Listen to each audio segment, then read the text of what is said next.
The live stream has started, and whenever you're ready, you can do the script and you guys can get on rolling.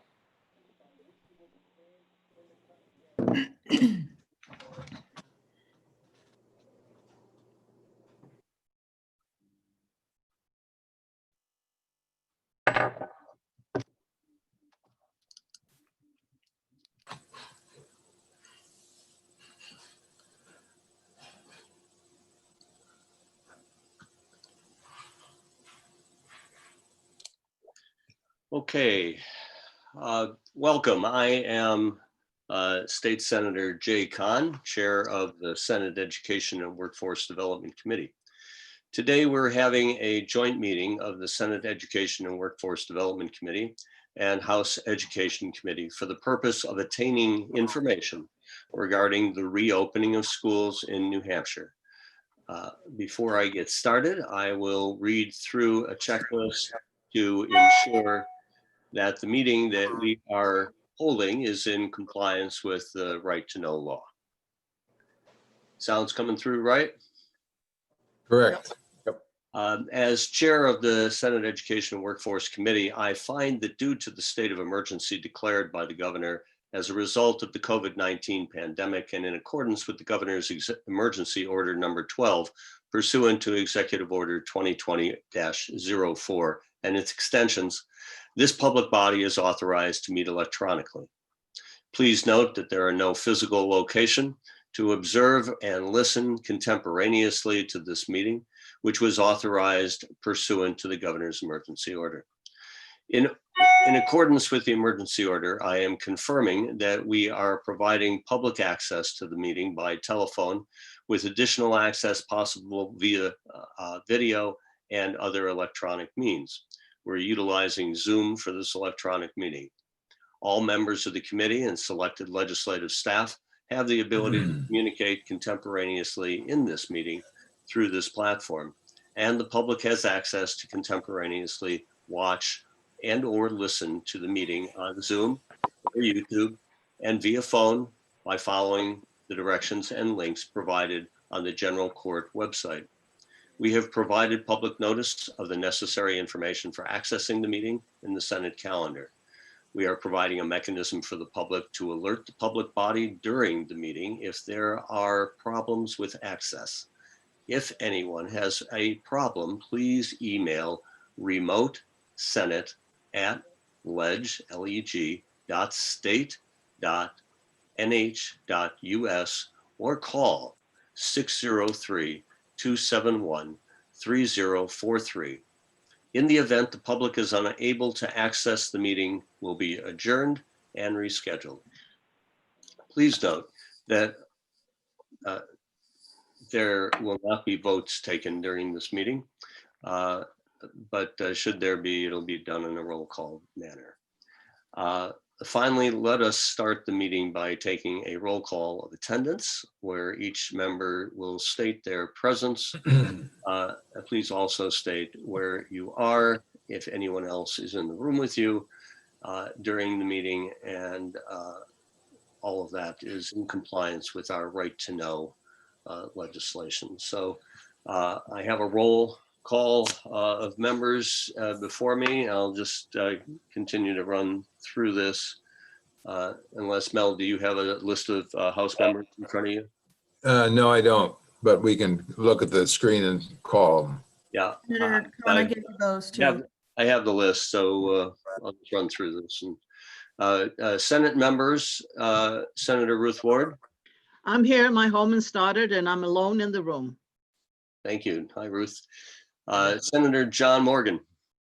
Here in Exeter, New Hampshire, and I'm alone in the room. Morning, John. Senator Jean Deach. I'm here in Peterborough, and I'm alone in the room. Morning, Jean. I'm Jay Kahn. I'm in Keene, alone in this room. House members, Representative Mel Myler. I'm Mel Myler. I'm calling from Kentucky, New Hampshire, and my wife is in the house with me. Thank you, Chairman Myler. Excuse me, Senator Kahn. I think Senator David Starr is. I'm sorry, I missed that. Yes, just noticed. It's on the top of the page. I see it. Senator David Starr. Yes, I'm here. I'm at home in Franconia, and aside from the cat, I'm by myself. Thank you, David. Okay, continuing with the House members, Representative Luno, Dave Luno reporting from Hopkinton with Ozzy the long-haired dachshund. and Representative Shaw. Okay, continue. Representative Cornell, I'm here in Manchester alone in my home. Representative Doherty, Morning, here in Pembroke. I'm alone in the room right now. My wife may be in and out. thank you. Representative Lee, Representative Tamara Lay here from Northampton, accompanied by my 7th grader and my 9th grader who are competing for Zoom time on the extended virtual learning network. got it. Representative Lay, thank you. Representative Ellison, I'm here in Concord at my home when I'm alone. Representative Mullen, I am here in Bedford, and my only real risk is an intrusive cat. Representative Riel, Representative Vallone, Hi, I'm here in Epping. My wife is in the house and she may have some guests over in a little bit. Representative Woodcock,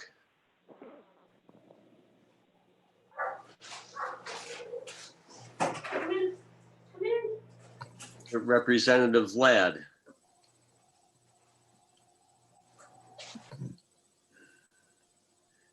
Representative Cordelli,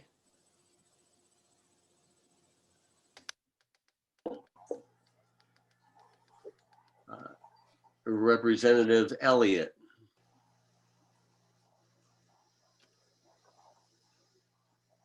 Representative Bohm,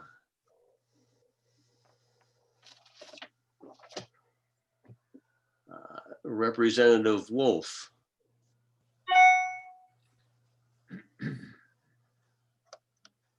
Representative Allard, I'm here at my home in Pittsfield, alone in the room. My wife is in the building. thank you, Representative, and Representative Lekas.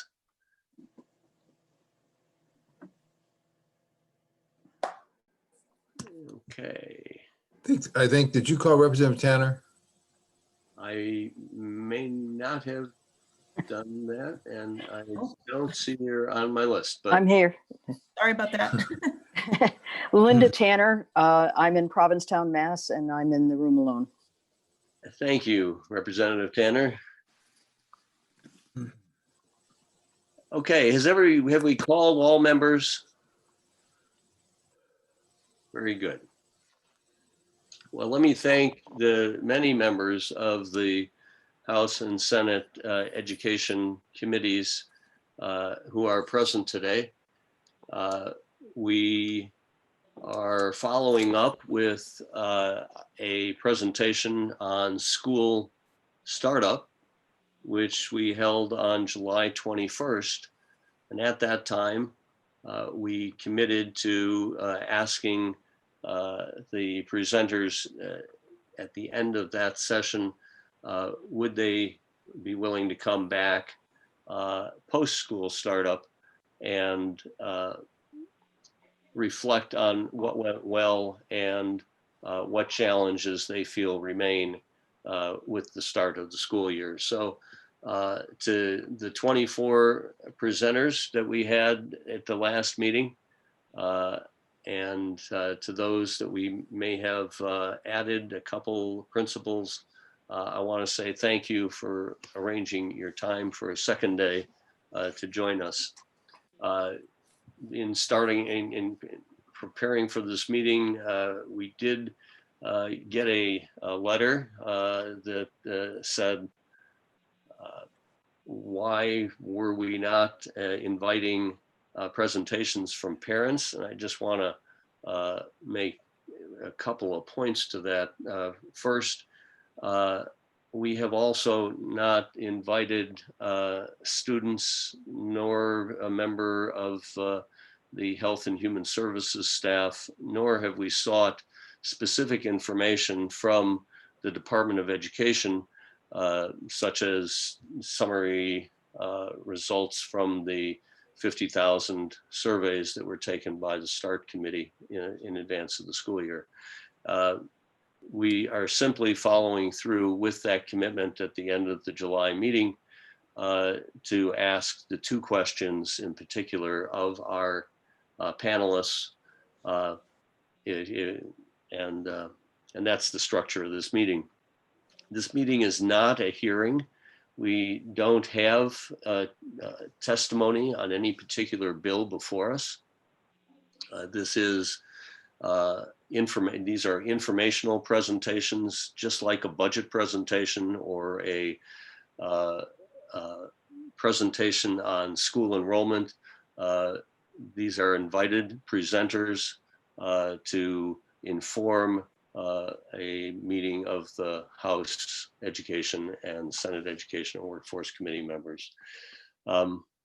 So with that clarification, I'll... Well, one point, Jay, I think we should say that we did invite the commissioner to be with us and to be the last person to make a presentation after he'd had a chance to hear the various presentations.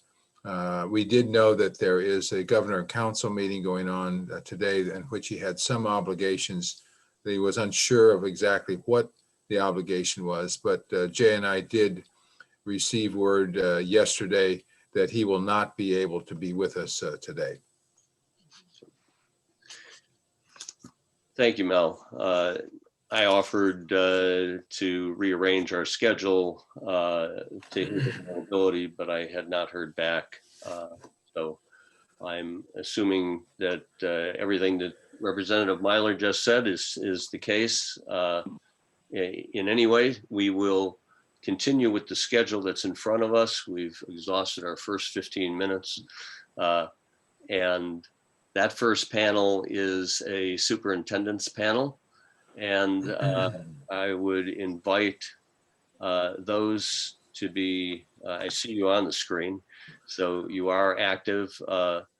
And Mr. Ladd, are you wishing to organize that presentation of superintendents? Thank you, Senator Khan, and thank you, Representative Myler, and all the members of Senate Ed and House Ed for agreeing to this presentation and for allowing us to come forward and share some thoughts with you around school reopening from the systems leader perspective. I will not take up any time because it's much more important to hear from the folks in the field. But please know that superintendents and district leaders from around the state are working incredibly hard to ensure that students are safe, that staff is safe, that all of the protocols are being met, and that high quality education is continuing to happen regardless of the platform. So with that, I'd like to start with Dr. Anastasia from the North Country, and then we'll proceed from there. Thank you very much. Yeah.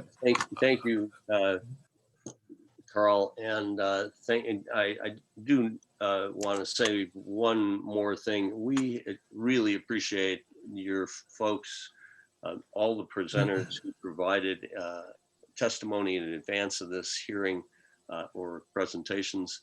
That it was great. Thank you, Tricia Malillo, legislative assistant, who took that testimony and put it into a packet in time for us to review prior to today's meeting. So we do have your testimony or presentation. Sorry, there is no testimony being given. These are just informational presentations. So no need to hit all of those points that you put into writing. We appreciate your doing that in advance. Look forward to what you wish to emphasize for the sake of efficiency. Thank you. Good morning. I'll start. I'm Marian Anastasia, Superintendent of SAU 36, and I am representing the North Country region. Good morning, and thank you for allowing us to talk to you on behalf of our regions. First, I'd like to speak to the successes or the things that went well and are going well during this pandemic and school reopening. We all have dedicated, creative, and committed staff that work together tirelessly over the summer to craft and successfully operationalize reopening plans that are unique to each school and district in the North Country. This includes administrative leadership teams, teachers, paraprofessionals, food service workers, custodians, secretaries and admin assistants, school board members, and reopening task force members of the community. We are creating, sharing, and collaborating in ways that we never did before. This has been an avenue for long-term improvements, even after the pandemic. We are strengthening our online learning for teachers and students, both in pedagogy and content. The teachers and administrators are working together and across all schools and grades to accomplish rigorous plans and models. In the North Country, we have a variety of models, which include 100% in person, many different hybrid models, and some unique programs, given our diverse populations and school building designs. Basically, our aim is to redesign our schools for stronger relationships through this work. We are practicing new ways to identify students' current levels of academic and social emotional performance and to address and track progress. Our food service programs are addressing food insecurity and ensuring that all families have meals, regardless of the mode of instruction they have chosen for their children. We hope that the food waiver continues after December 31st. If not, this in turn will be a concern. Next, there are many concerns remaining. Given the quarantine requirements for COVID symptoms and exposure, travel requirements and alike, we have grave concerns regarding substitutes for staff in all positions. This shortage could literally shut us down if we don't have teachers, paraprofessionals, nurses, bus drivers, and cooks for students and custodians to keep our schools safe and clean. Every day there is urgency and scrambling to cover the essential substitute needs. Given this, we are awaiting the rapid testing cards to be distributed to schools so that children and adults can be tested immediately by our nurses and return to class if they have negative COVID tests, instead of going home for 10 days with stuffy noses or colds. Kids missing 2 weeks of instruction is detrimental to their academic growth and social emotional health. As well, when any staff misses 2 weeks in school, it paralyzes the school operations. As of yesterday, I just heard that the cards are only going to hospitals and schools have been excluded. So this is a concern. There are political implications and concerns in the North Country. Given the diversity of our schools, we don't have the same implementation models. Families want kids in school full-time in person. Some parents don't understand why some of us can't and have the children back in school full-time when other schools in the region can. Some of our schools are able to accommodate this while others absolutely cannot. There's a lot of public criticism both for and against our models that were approved by our school boards and reopening task force teams. Most of the schools in the North Country have inadequate HVAC systems. Given the astronomical cost of replacing and or repairing these systems in order to move air at least 2.5 times an hour, we had to purchase air purifiers for most classrooms. And some classrooms require 4 according to the square footage. One district purchased over 200 units. We have an influx of homeschooled students. Given this, the ADM will be down for next year's adequacy aid. This could be more than $250,000 to $500,000 reduction in aid. Also, what happens to these kids when they return to school? Has their learning been on track? All of us worry deeply about the mental health of our staff and children. Social emotional learning is a large component of our learning design, and we recognize the need for continual check-ins and support for everyone. Personally, I've witnessed the stress, anxiety, and exhaustion of my district leadership team. They are the captains of their shifts, and have shown unwavering support and dedication to their staff and children, no matter what it takes. We need them to be healthy. And lastly, we have all spent our CARES Act funding, although there may be a couple of districts still entering strategies in the grants management system, so it may not appear that it is spent in the books. Personally, in my district, we've spent the $386,000 and at least the equivalent from local monies and federal grants that we could have used in other ways. Every day there are requests for unanticipated COVID-related expenses. Speaking about unanticipated, I'm worried for all of us as we are in a fiscal 22 budget process.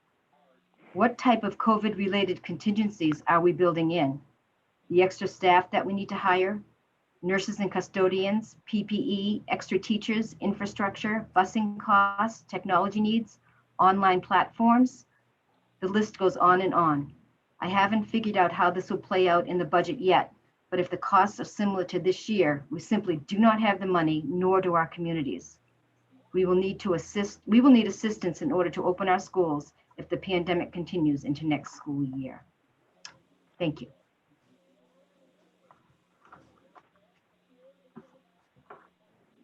Good morning. My name is Mark Mclean. I'm the superintendent of SAU 46, which includes the Merrimack Valley and Andover school districts. I am here representing the Lakes Region Superintendents Group. First of all, thank you to everyone for inviting us back to provide some context. And as Senator Khan mentioned, we have submitted some written testimony, so I'm just going to go over some of those highlights. We've been asked to share some successes, some concerns, and some needs for ongoing support. And I'd like to say, and I think that you're going to hear this echoed in all of the conversations that you hear coming from systems leaders, is our greatest success, I believe, is getting students back into our buildings. After 5 to 6 months of students not being in the buildings, finding creative ways and safe ways to get students back into our buildings, I think is our biggest success. We have various models in the Lakes region. We have some districts that have students back fully in person in some levels. Even within the same district, a district will have students back fully in person. At the next level, they may be all fully remote. And at the next level, they may be hybrid, all within the same district. So you can imagine what that does for families. And the reason why we have some of these varying models within the same school district would be based on building needs, HVAC systems, and the ability to assure the safety protocols that CDC and the New Hampshire DHHS have put out there as guidance for school districts. For other successes, we have seen a great aptitude for our students and for our communities to follow the safety protocols that we have in place, and we're very, very appreciative of that. Our teachers have really stepped up and rallied. As you just heard before, we have so many people that are working so hard to make this happen. Our communities are being very supportive, and they are asking appropriately questions of our school systems and really looking for us to be able to provide safe spots for education. But at the same time, we have people in our districts who are just really wanting to be able to get back to work on a full-time basis, and that puts some additional stress on schools. Another great success that comes from testimony from the region is the food service that has been able to be extended out, and the December 31st free food for all that we have right now until funding holds up. We too echo the hope that that will extend into the future. When it comes to concerns, our greatest concern is for our students and the services that they are receiving. We don't want our students in their education to be negatively impacted by the situation that we find ourselves in, although we know that there are impacts. We're very concerned about continuing to provide special education services and specialized services that come as a result of IEPs. As someone adroitly put yesterday, you only get to have second grade one time, and we're very cognizant of what this experience would mean, and you can plug any grade into that, but we're very cognizant of what this will mean for every student as they look back on their educational experience. We have lots of concerns about the upcoming cold and flu season. Again, not to be duplicative of previous testimony, but when we have the safety and screening protocols that we have in place right now, cold and flu symptoms mimic those of COVID-19, and we are under medical recommendation as to how we will abide by those particular symptoms. The changing weather is also concerning, as many school districts have moved to outside spaces. As the weather changes and those outside spaces are no longer appropriate and windows have to be closed, that's going to have impact on the internal structures of our buildings. HVAC is a major concern, and I'm sure you're going to hear that on multiple occasions. There are school districts right now that are closed, or school buildings that are closed because they don't have adequate air handling units. And there are some buildings that have air handling units in parts of their buildings based on the vintage and when those buildings were built. And they're relying on other methods to have air exchange right now. But as the weather changes, those air exchange capabilities are going to be impacted. And another major concern we have is ADM inadequacy. There has been an uptick in homeschool education as well in our districts in the Lakes region. And looking forward, as we are entering the budget season for planning for 21-22, and we're looking at our expected revenues, we know that there's going to be an impact on adequacy, which is the major source of revenue for all of our districts. Another big concern that we have right now is holiday travel. We have all sorts of stakeholders in our districts asking about holiday travel to low-risk states that are outside of New England. States such as places such as upper New York, where there are low COVID incidences, or places in rural Pennsylvania where there are low incidence of COVID. Other states have rules in place where if you're traveling by private car to low-risk states, you are not beholden to the same quarantine protocols upon arrival or upon return back into New Hampshire. As it stands right now, we have just the outside of a New England ban, and we're stuck in a position with our employees and with our families to be able to answer to that when they ask questions such as, why can I travel to Rhode Island, or why can I travel to Boston, but I can't travel to upstate New York? We have folks who are telling us that they haven't seen their parents, for example, since last March. And there is definitely a sentiment out there that people really want to be able to connect with family, especially with the upcoming holiday season upon us. So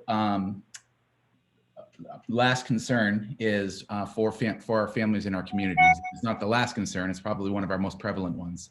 We are hearing on a daily basis that hybrid models and fully remote models are not matching with the needs that our families have to be able to be gainfully employed. And we're caught in the middle of making decisions based on health and safety, and also becoming the people that community members are blaming, for lack of a better term, when it comes to the academic model that they have for their children. So if there's any way that there can be support for working families, or we can advocate for that support, we surely do that. Moving forward, further support that we would be looking for would be access to building improvement funds. You've heard about HVAC, you'll hear about that more. Personnel needs, nurses, custodians, substitute teachers. Technology is going to be an ongoing need, and we do run the risk of all of our technology kind of aging out in 5 years about the same time. So that is going to be something that's going to require some planning as well. Further PPE and barrier needs. Plexiglass is in all of these barriers that we can use as a way to add layers of protection are going to be an ongoing need. Furniture is a need. Thermal scanners are a need. These have been shared by my colleagues in the Lakes region. And I also wanted to add some additional context about CARES and ESSER funds. There has been conversation about how some of the CARES and ESSER funds has not been spent yet. There's a difference between CARES and ESSER funds being not spent and being budgeted and being planned for being spent. If you spend it all at one time, you may not have an idea of what some of your upcoming needs are. So there has been some judicious use and planning involved in spending that money. Additionally, a lot of the things that we're looking to purchase at the schools are still on back order. And you actually are still waiting for things like plexiglass barriers and or air purifiers and or some of those other devices for health and safety. And those POs will not be executed until you actually have delivery of those materials. So I'm sure that's impacting some of what you see. For further context, in the Merrimack Valley and the Andover school districts, our CARES and ESSER money that we received averaged in Andover about $125 per student, and in Merrimack Valley about $155 per student. So just to give you an idea, a remote student needs a device, a Chromebook, fairly middle equipped, so something that will have some functionality, but certainly isn't top of the line, with the appropriate software, runs about $250. So as you look at those needs and you look at the CARES and ESSER funds that we have received, and you look at that on a per pupil basis, it really isn't enough to equip a student with a device. So there has been a lot of use and creative use of existing funds as well as CARES and ESSER funds to pivot, to use a term that everyone is using, to make sure that we're providing the materials and supplies that we need for our students and for our teachers. So with that, I will once again say my thanks and want to echo the sentiments that Representative Myler spoke to about the Fruit family, that we all feel for him. Thank you very much. Thank you, Superintendent.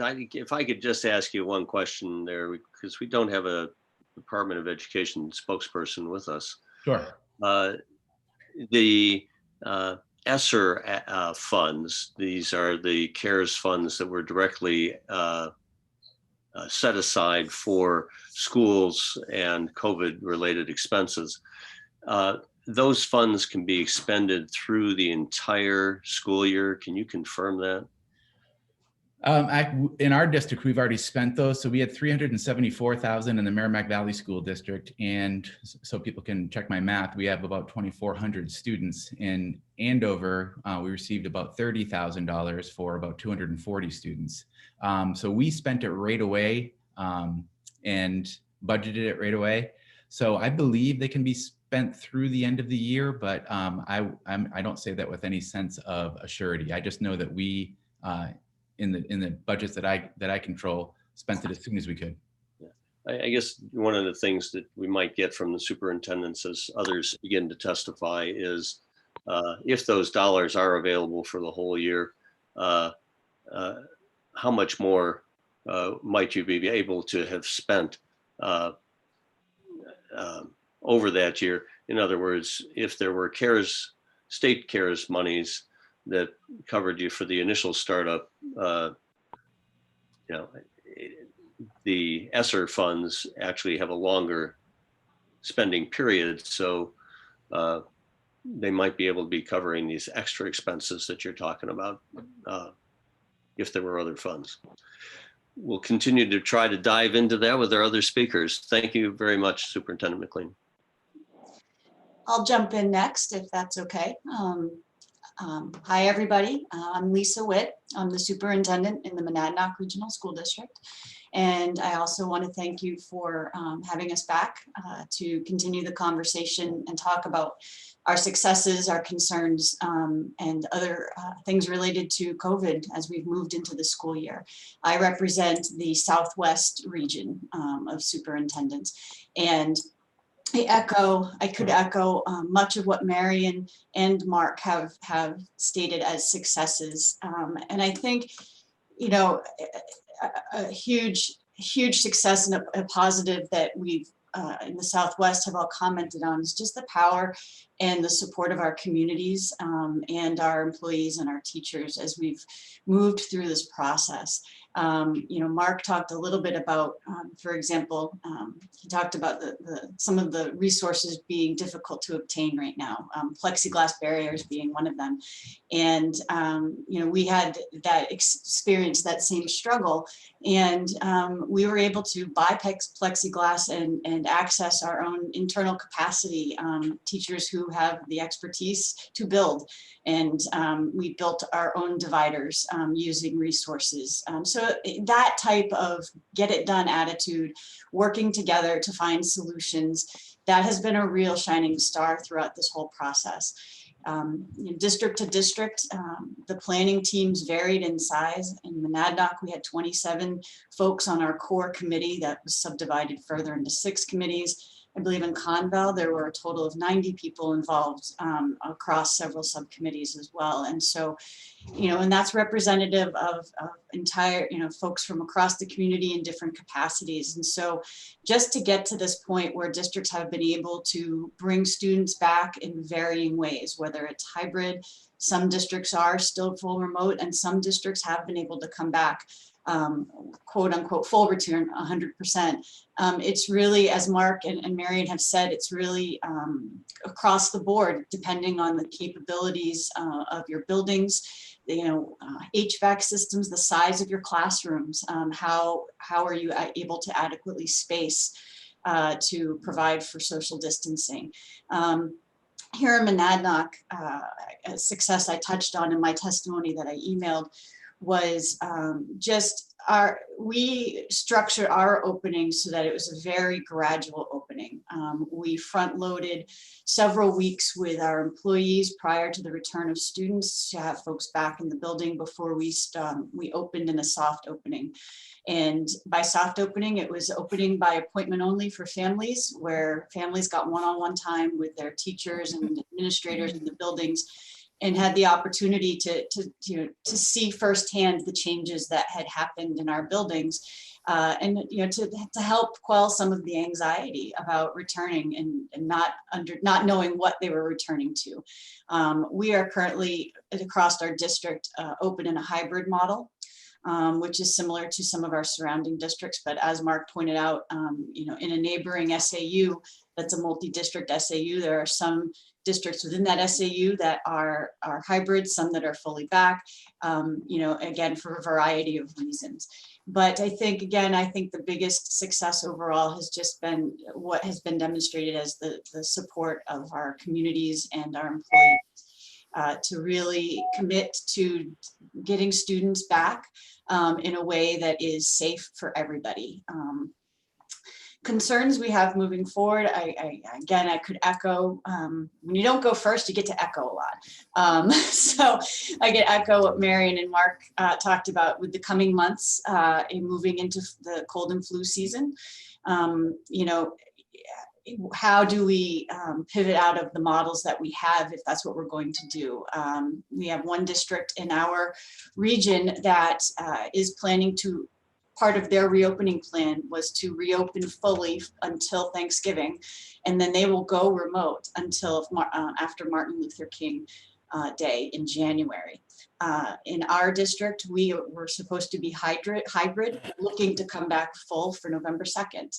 And there's conversation right now about whether or not that we'll be able to proceed with that. So there's lots of different conversations happening about how districts and schools will handle moving into the winter season with cold and flu, with holiday travel, with college students returning home from potentially out of state locations, and addressing that in conjunction with the travel restrictions that currently exist. In my testimony, I talked a little bit about a concern of just needing, we've talked about in our region, as we entered the planning process, we felt that while we appreciate the ability to have local control and to make decisions that are very specific to our district, as we've talked about, different schools, different buildings, different districts, different models by necessity, for sure. But there's definitely been a feeling that more direct guidance from the beginning would have been helpful to districts in creating their plans. By way of example, I talked about having some clear guidance early on about how to make decisions about when to change models. Districts were in the planning process in the summertime and trying to come up with ways and figure out how to determine, do we need to switch to full remote? Do we need to go to hybrid? What metrics will we be looking at to make those decisions? And a lot of districts, ours included, created decision matrices using, doing research on our own, using the best information that we can find. And I think districts did a great job with that. And it was after most districts had operationalized their plans that clear guidance was issued from the state about, with a decision matrix for switching models. And I know locally, we just, in our district, just Monday, learned of our first positive COVID case in a school. And so I've been working closely with DHHS the last couple of days, and it's really become clear to me, working with them, that it's been fantastic, by the way, the process has been very supportive and helpful. But they're definitely using their metrics and their data points to help guide us. And so we talked about at our school board meeting last night, here's what the state has put out since we put our plan out. Do we need to consider switching? And so that there is not confusion about what we're doing moving forward. And so it's that type of specific guidance that would have been helpful earlier on in the process. Similarly, as a region, we've talked about sports and the conflicting message of being able to engage fully in sports, but we're not able to engage fully in school, and having more concrete, coherent, and consistent guidance over if contact, what contact is acceptable and what's not, and how does that apply to the school setting as well as sports, because that has certainly created some concerns in districts and conversations around that topic. As you can all appreciate, and I think you all know, this can be a very polarizing topic, and so that has added some more things to be polarized about in some of our districts. And so more concrete guidance around that is also something that we feel would have been helpful. Finally, I wanted to touch on the CARES funding. In my testimony, I provided you with sort of a detailed description of how districts receive those funds and sort of the budget process that we walk through. And as Mark and Miriam both pointed out, there is a process. It's a reimbursement system, it's a budgeting system. And so in our district, in the testimony I shared with you, we received $423,834 in CARES funds. We have approximately 1,650 students. So that comes out to about $257 per student. When I wrote the testimony, I was anticipating a total spend of all things COVID, as I've called it, to be at least $550,000. So we've already accounted for, and if it's not already been paid out of those CARES funds in the grants management system, it will be soon. And we have already started to look to our general fund to supplement for those unexpected expenses that again, they come up every day, something that we didn't anticipate. We've talked about the furniture needs. We've talked about the technology needs. There have been in many districts costs incurred, legal costs incurred due to impact bargaining relative to collective bargaining agreements and working conditions. And so that was an unanticipated cost that many districts have had to bear. HVAC systems have been mentioned. Other facility issues have been mentioned. PPE has been talked about as well. As of last night, I looked at the numbers again. We're well over $600,000 in total anticipated spend at this point in time. So well exceeding the amount of CARES money that we've been allocated. So I do believe that would be, you'll hear similar probably information from other systems leaders about the impact, and we appreciate the CARES funds that we did receive. Certainly, grateful for that. But moving forward, I do anticipate even more costs that we just haven't thought of yet that we will need to figure out how to allocate for. And as Marion said, how that plays into the budgeting process for the 2021-22 school year has yet to be determined. We're in the process of building our budget ourselves. And so with that, I'll end here and thank you again for the opportunity to update you on how things are going.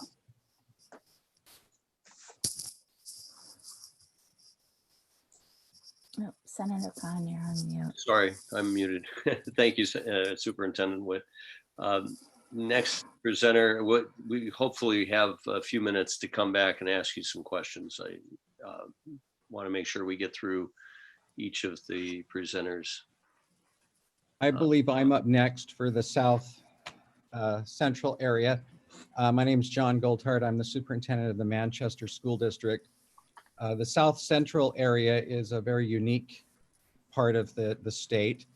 We have the two largest school districts in the state, but we also have districts that surround those areas that are smaller, but border some of these larger districts, and we're the part of the state that's closest to the Massachusetts line. And many of our communities have individuals who work in Boston and have a lot of commuters going back and forth. Something that I just want to emphasize about our region is that over the summer as superintendents, we met every single week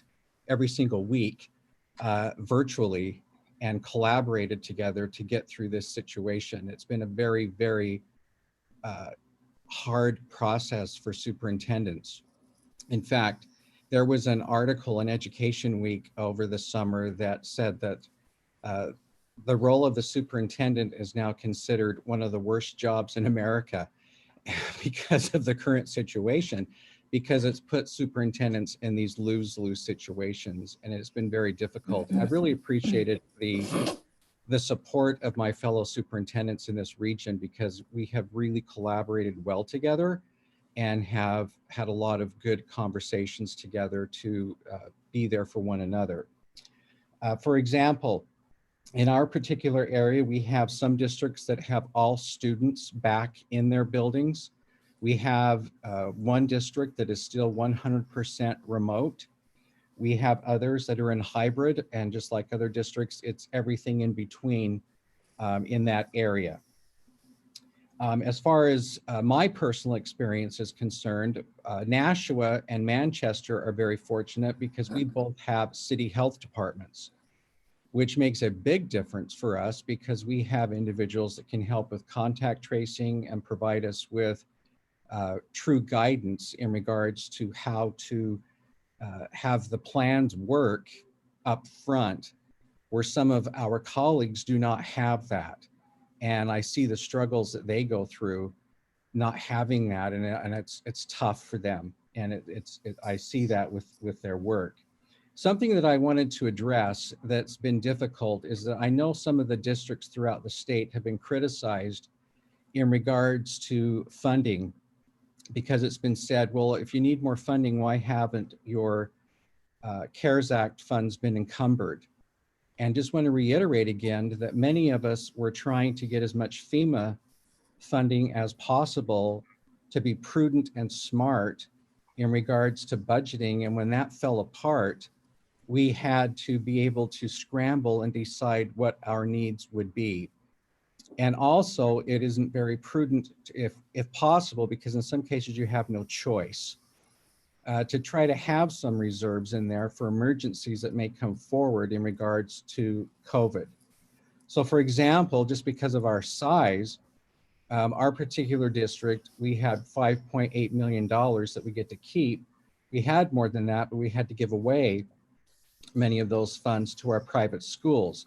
That's now in flux based upon the current findings of the lawsuit that took place and that we're working through. However, something I forgot to give you with my testimony was the attachment that in our district, going through all of the expenses of our true needs comes out to be actually $10.9 million. So it far exceeds the 5.8 million, and we've had to look at other ways. So for example, I had to bond $1.3 million in order to purchase more Chromebooks and laptops for teachers, which is very unfortunate when you think of having to pay interest on something that's really not a true capital expense. And so I just wanted you to be aware of that. In addition, many of us are having a slower process into getting our students into the buildings. HVAC, again, you're hearing that over and over again, has been one of the biggest issues. We're very fortunate here in Manchester because our buildings are up and ready with HVAC. But it has cost us over $1 million to do that, to have every building safe for that particular part in that area. However, I want to emphasize again, and something I put in my testimony that I just want to reread because I think it represents pretty much all of us out in the field, in the schools, whether it's teachers, principals, social workers, nurses, and so forth.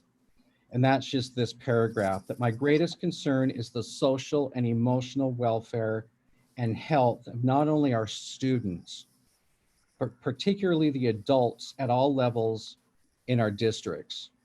Re-entry planning began for many of us last spring. Unfortunately, the closer we got to September, the more cankerous and political the process became. This has put a great deal of strain on many people, and the mental, physical, and emotional drain on individuals has been difficult, to say the least. According to several journals and education news sources I've been reading, the stress of COVID is resulting nationwide in more teachers, principals, and superintendents taking early retirements, even in the middle of the year. And it's very concerning to me to see this happening and the stress that it's putting on these individuals, not just the families, and I'm very concerned about the families, but the adults who work with these children. Their stress level is extremely high, and I'm greatly concerned about them. And as we continue to go through the year, I see that continuing to happen. So I hope that's something that we will continue to address and consider. The other one that we haven't talked much about is the COVID slide that I know is true. There is loss of learning over the summer with our agrarian calendars with learning, but because of having the remote over last spring, plus the summer, plus having another unique year, there is definitely slides in academics. And those of us who are in districts that have high numbers of students who are high poverty, high risk, their academic needs are quite frankly not where they should be. And I'm concerned about that slide that we are seeing in kids and that will affect them throughout their entire academic experience from here on out. And it's something that will need to be addressed. And also the adequacy part for this next year. I know as a district here, our October 1st count, I am down 820 students from a year ago, which is significant and will have a massive impact on us this next year. And our surrounding districts are seeing the same type of situation. I do want to thank our State Department for the purchase of Canvas, though. Not all of my colleagues agree with me on that, but I like that program. I've used it before, and I hope that we'll continue to use such things. And a positive that's coming out of the hot mess of COVID is that it is helping us remember the importance of a more personalized education for our students and thinking of more creative and effective ways of helping our students learn better. And that's good. That's a positive. And I'm hoping that that will stick after all of this is done and we can get back to some normalcy. So that's kind of where we are. This is a great region, some incredible people here, great leaders. And we really appreciate this committee's willingness to listen to us and for your support of the students in New Hampshire. Thank you. Thank you, Superintendent. We hope that you'll be here in another, after the following presentation, we can ask follow-up questions. I did put Trisha's email address into the chat because I don't think we have Superintendent Goldhart's testimony. Good morning. I'm Bill Lupini. I represent SAU 21. I'm here in the southeast part of the state and the Southeasters group. And I just want to echo what my colleagues have said here. And I'm going to try to be brief so that you can get to questions and just hit upon a few points that that maybe they haven't mentioned. I have a colleague here who I think says it best when he says that every day this school year feels like the first day of school in all the issues that we've had to handle. And I need to say to you that while I'm standing here, I've received, so in real time, I've received 2 phone messages from my assistant of parents who are concerned about Thanksgiving and the travel restrictions that are put in place. So some of the things that you're hearing from my colleagues are happening here in our school district in real time this morning. I want to mention that we've been very fortunate in terms of things that have gone well. We've been very fortunate to have great weather, which have allowed us to have a lot of outdoor experiences here in our district. Superintendents have reported. And we're concerned that as it starts to get colder, that we're going to lose that advantage. In my district in particular, in my set of districts in particular, I have schools that are in person and I have schools that are remote. And I want to talk about why we've ended up there in a moment. The other thing that hasn't been mentioned, and I know we talked about during the summer, concerns about students and masks. And I think we may have mentioned that we were particularly concerned about younger students and their ability to do that. Every one of my colleagues who has students in any form reported how well that has gone, particularly for younger students, that has not been an issue. Students are wearing them. Students are adhering to all the protocols that we've put in place. Students want to be in school. And so they're complying with those rules that have been put in place. We have schools that are open in person, as I mentioned, and we've only been able to do that because, as I keep saying to my senior team all the time, this is a math problem. We had a classroom of 4th graders. We had a certain number of students we were going to put in that classroom. And with restrictions around social distancing, we were no longer able to put that number of students in that classroom. If we couldn't get down to whatever that number was, then we couldn't open in person. We would have to go to hybrid model or we would have to go to remote. And the way we got there was we created another school. As my assistant superintendent said to a board in September, in a week and a half, we created a remote school across our SAU. We have 185 students who are enrolled in a remote school taught by teachers from across the SAU and some people who we had to hire to make that work.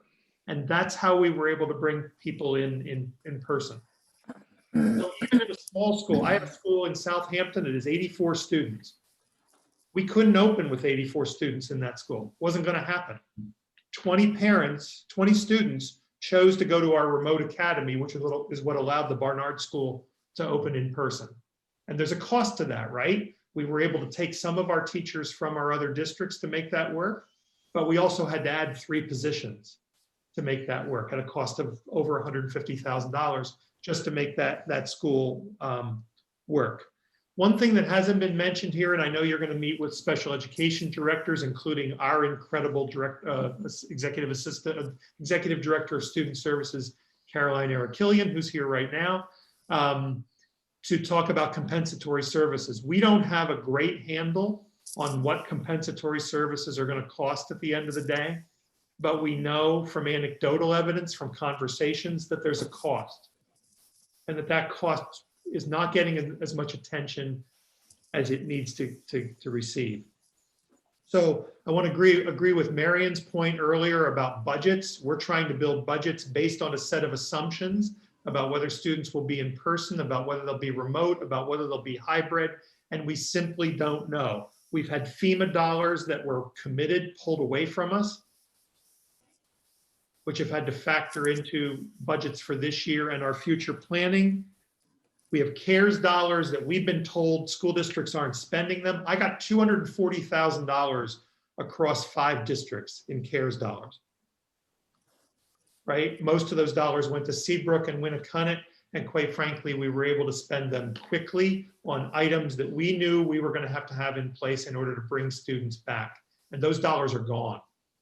That district that I mentioned earlier, Southampton, they don't receive CARES dollars, $0, because they're not a Title I school, and that's how the dollars were driven. And in the course of all of that, while we're trying to plan for those budgets, and nobody else has mentioned this here this morning, we get notification that we have a 3% increase in retirement costs. As one of my board members said last night at a joint board meeting, That feels tone, quite frankly, in the middle of a pandemic to hit us with 3% increases in retirement costs. So, I wanted to be brief. Those are just some comments I wanted to add on top of what my colleagues said. I'm thrilled to be here with these great leaders from across our state and really appreciative of the opportunity to talk with you this morning. Thank you. Senator Khan, you're gonna unmute.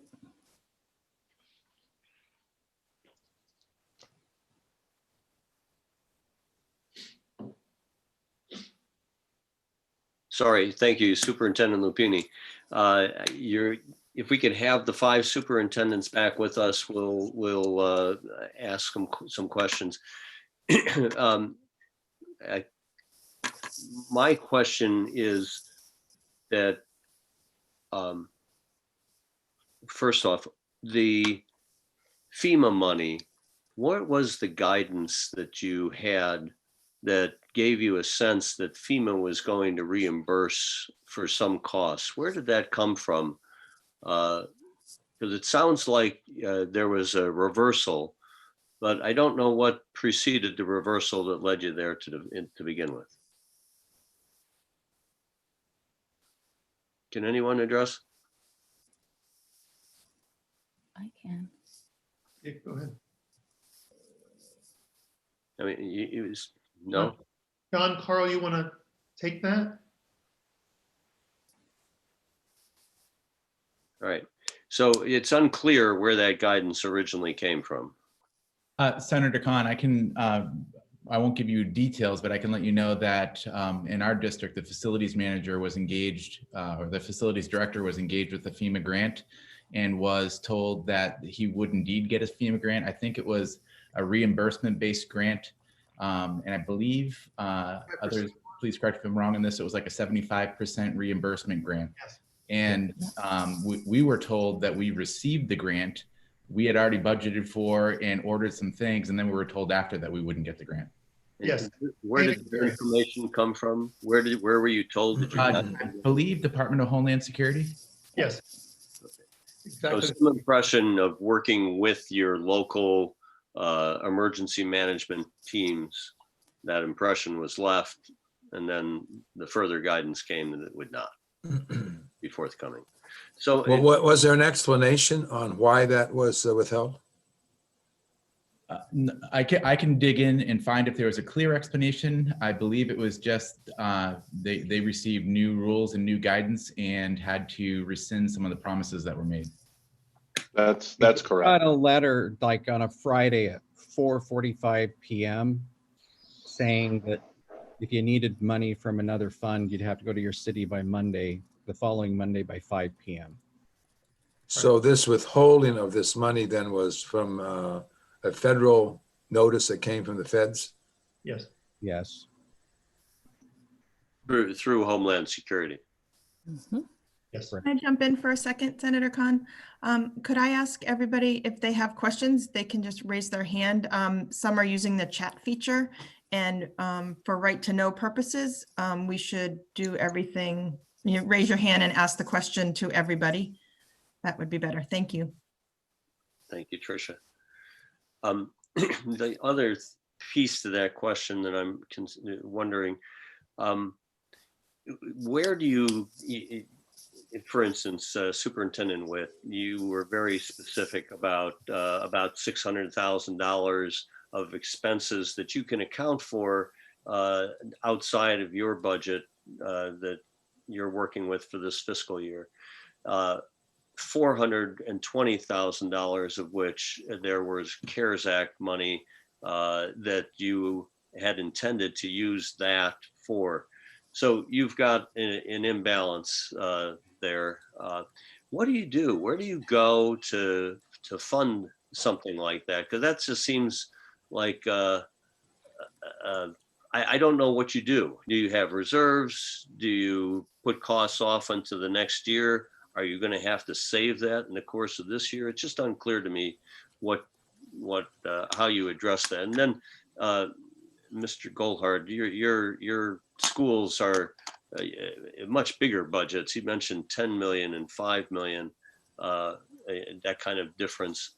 Again, what is the source that you turn to try to fill those kinds of budget gaps? Thank you for the question. So in general, you mentioned, do we need to find savings in this year's budget? And to a certain extent, the answer is yes.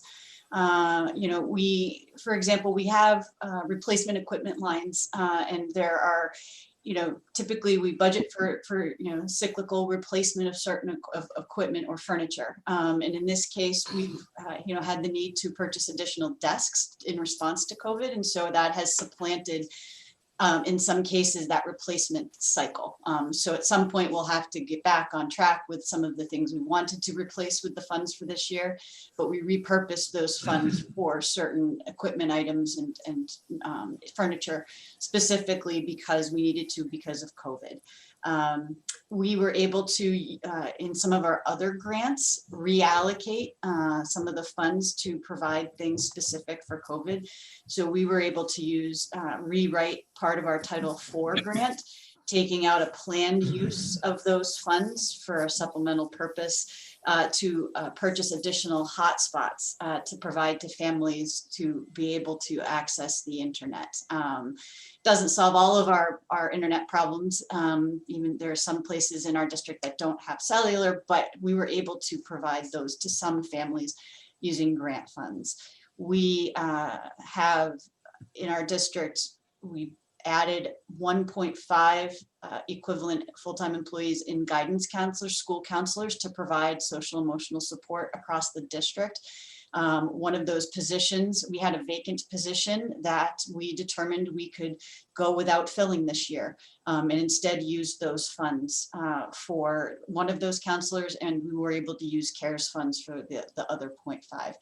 And so we are looking at what we do have in our current budget this year that we can put off, or looking for things that areas that we can save to cover some of those costs, and in some cases other grants, but those other grants aren't a significant amount of money. The hotspots that we were able to fund out of Title IV were just right around $5,000. So it's not a huge amount that we're able to shift to other grants, but every little bit helps.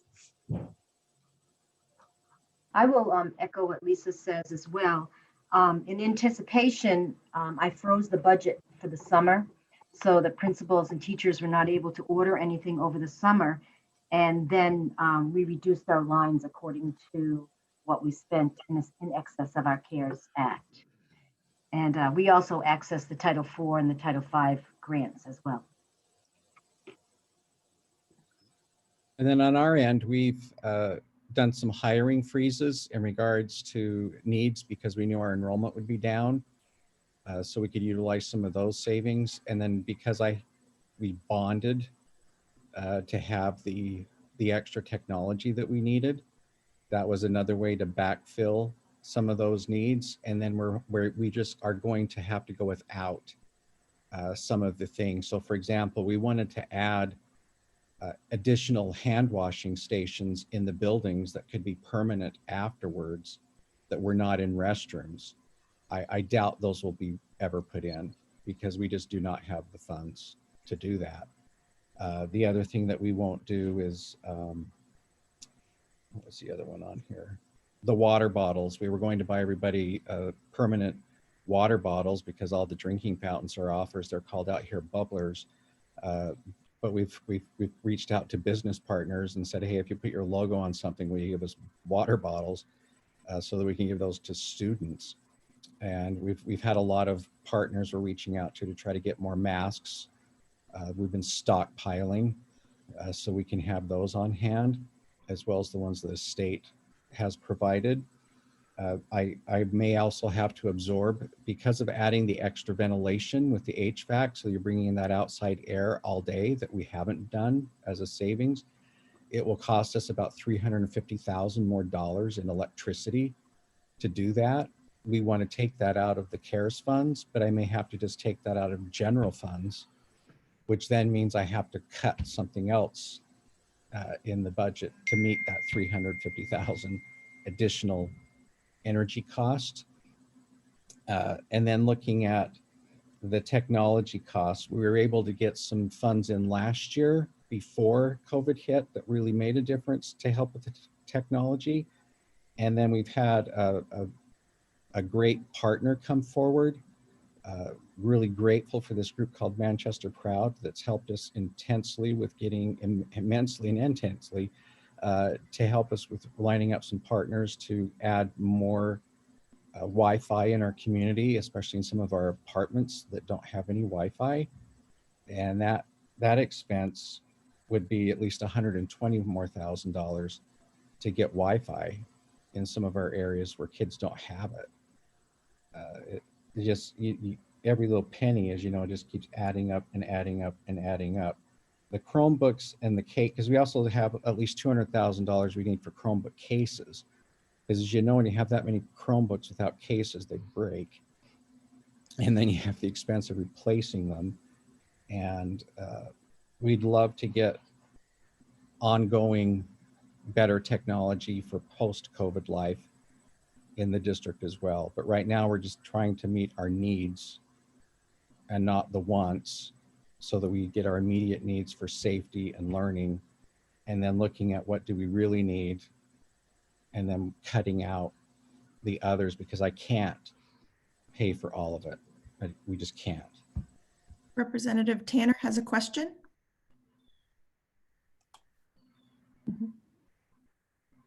Muted. Thank you. I'm interested in what monies that were originally maybe sent to you or earmarked for you that actually were taken out and given to other areas like the private schools. I know they got a percentage of your money depending on how many private schools were in your area and how that impacted what you had to spend, but also the homeschool students, once they pull out as homeschoolers, I understand that they can still come in and ask for resources and attend certain classes or participate in the sporting events. And I'm just wondering, did they come in and ask for Chromebooks, or was there any kind of expense that went along with that? Thank you.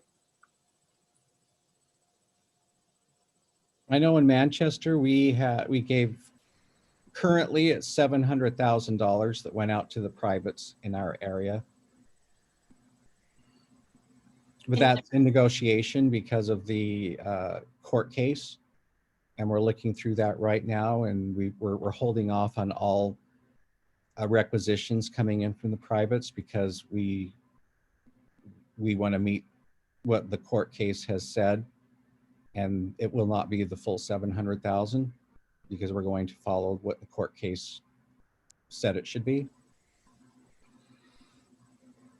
And then homeschoolers, I'm not seeing we haven't had a lot of them come in and ask for the Chromebooks.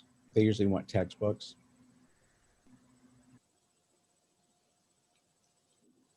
In Monadnock, we only have one private school, and they have declined to, they did not wish to access any of the funds. So we were fortunate in that regard, that it didn't result in a loss of funds for us.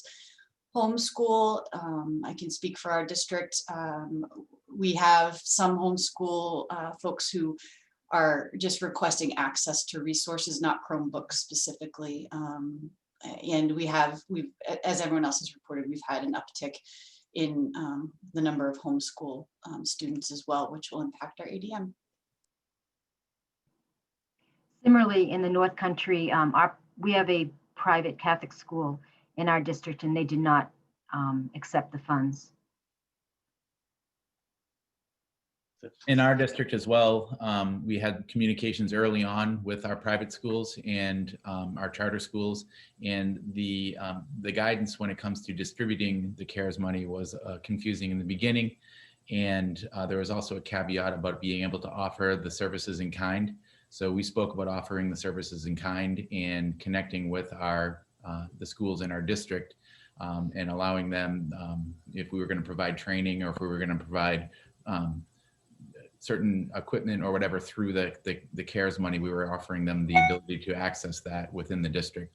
So that was an ongoing conversation, but then the changing guidance on how it was distributed ultimately impacted it because we actually followed, I believe, the Title I guidance, and that impacted the way we distributed to the charter schools within our district. And really simply, the difference for us was very small. Quite frankly, the issue at the end of the day was now reconciling this difference, which has become more of an issue than the amount of the dollars. If we'd gone with what clearly was the legislative intent at the beginning, it would have saved us a lot of time. No, Representative Minor. Question: how have you engaged parents in this, in communicating with them, involving them in any of the decision making that you've been having to make, et cetera? So, because you've talked about that there's been a positive response to the engagement and starting of school, et cetera. But what has been the role that the parents have played with you as you've engaged in this endeavor? I think initially, especially starting way back in the spring, lots of surveys, really to gather information, particularly as we started moving into the planning, the reopening plan itself, and developing that, getting a sense for not just what people wanted, but how they felt about coming back. And, because that's an important consideration. And in our district, the soft opening was specifically designed to really connect, to allow our school community to connect directly with families, parents, to get them into the schools, but to also talk to them, hear them. This week we are still having we're having parent-teacher conferences, and we're doing those via Zoom. But again, really trying to now that school is back in session, really encouraging and providing opportunities for teachers and other school employees to talk to our families and hear from them directly. And then we have district-wide meetings with all of our staff, and we just had one on Friday, and then I hear from them either in that meeting or otherwise kind of what they're hearing from families too. So definitely has been a concerted effort to do more outreach and to be more proactive. We did forums with parents all through the spring, every week, actually, I think it was into June, maybe July. We also did a series of surveys, as Lisa just said, and that's really how we gathered the data that allowed us to open the schools in person, that are open in person. A lot of communication, a lot of written communication, and in fact, we'll probably be doing another survey soon off of this issue of what we do over Thanksgiving and Christmas with respect to the 2-week quarantine if you go out of New England states, because it's clearly going to be an issue for us even where we are in person. So, and we had parents as members of that return to school team as well.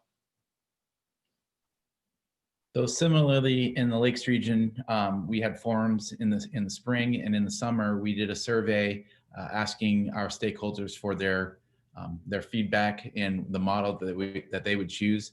In the Merrimack Valley School District, we had over 2,200 responses on that, so it was a very well subscribed to survey, and we received a lot of feedback. We had an emergency board meeting in January where we had around 500 participants access via Zoom, and everyone can imagine in their Zoom experiences what it's like to have 500 people logged in at the same time on a Zoom meeting when you're trying to do a presentation.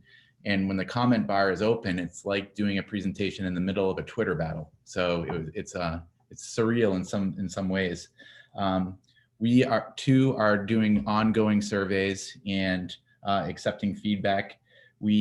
At our board meetings, at our recent board meetings, we've had the reconsideration date of changing our models on the agenda, and we continue to have a lot of folks provide public comment and to engage in our meetings either in person. We're holding hybrid board meetings right now.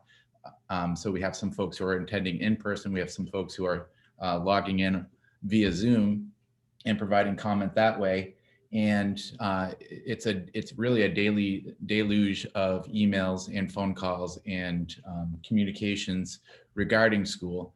And so it's an ongoing stream of communication, and that's the way it should be. So we're going to have some surveys that are, I think we're all probably working on surveys right now as we're about a month into phase 1 of our reopening, to look at how we're serving our families and how we're serving our teachers.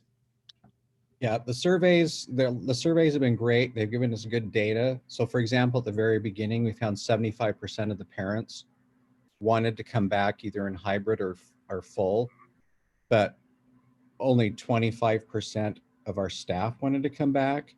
And so that caused some real angst in regards to how we could pull it off. Our most popular forums we had were done virtually, where our communications director, I can't remember the program he used, where we had forums that were done all virtually. And we had them filled to maximum capacity and had multiple ones where we had questions they'd send in and would go over those. And we'd have different ones with different topics, where we'd have the health department come in and do one. We'd have one that was just about special ed. We had one that was just on academics and learning, and then one that was just general questions. And those have been really popular. And we've tried to over communicate, but I don't think we're there yet, or we're just trying to communicate. But I would like to get more information from them. The hard part with COVID is you can't have a lot of those in-person meetings, and I want to have more of those. So we're trying to figure out a way where we can do some more mini forums that are more like elementary based in smaller neighborhoods, where we could get some more input from the parents to get their stories and to hear more from them.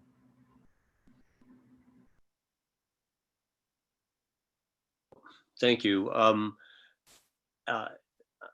Last thought from me. Has anybody, because you've all talked about there are dollars set aside through CARES ESSER money, and it's not sufficient to, has anybody asked you to assemble what your true add-on costs are, your projections for the year, so that information could be accumulated? What we're doing is we're tagging every invoice that is COVID related now, so that we're starting that. So when asked, and at the end of the year, we'll have all of those numbers pretty accurate. But nobody's asked you to do, you're just being proactive. Yeah. Absolutely. I know we're going to get asked by our school board, for sure. By who? Our school board. Yeah. We've done the same, Marion. We've started a spreadsheet, and every time we have an invoice, we track it on the spreadsheet, and we also include the projections of things that we may not have invoiced yet, but we know we'll need to, so that we have both actual and projected in there. Is that the same for the other 3 districts? You're assembling the information either for your local school board or anybody else who asks, but you haven't been asked for the information at this point. For boards, that's right. Our board has, our finance committee of the board asked it back in the summer. So that's why we started this type of sheet that I'm going to send you, that just has all the projected, and then any expense. It's like my colleagues were earmarking anything that's aligned. Yes. Okay. All right. Any other questions from folks? Because we've greatly exceeded our time frame, but folks, I think you got the broadest view of we're going to get today. And I really appreciate, Carl, your support in assembling this group, very diverse districts and superintendents, and appreciate the time that you've taken both in July and again today in your testimony, in your presentation in advance, and taking time with us today. So Thank you very much. Seeing no other questions, we're very grateful. I'm sure I expressed that for the whole, all the legislators on the call. Thanks all. Thank you. Thank you. Next up, we're turning to Megan Tuttle. and seeking her input again on employee guidance.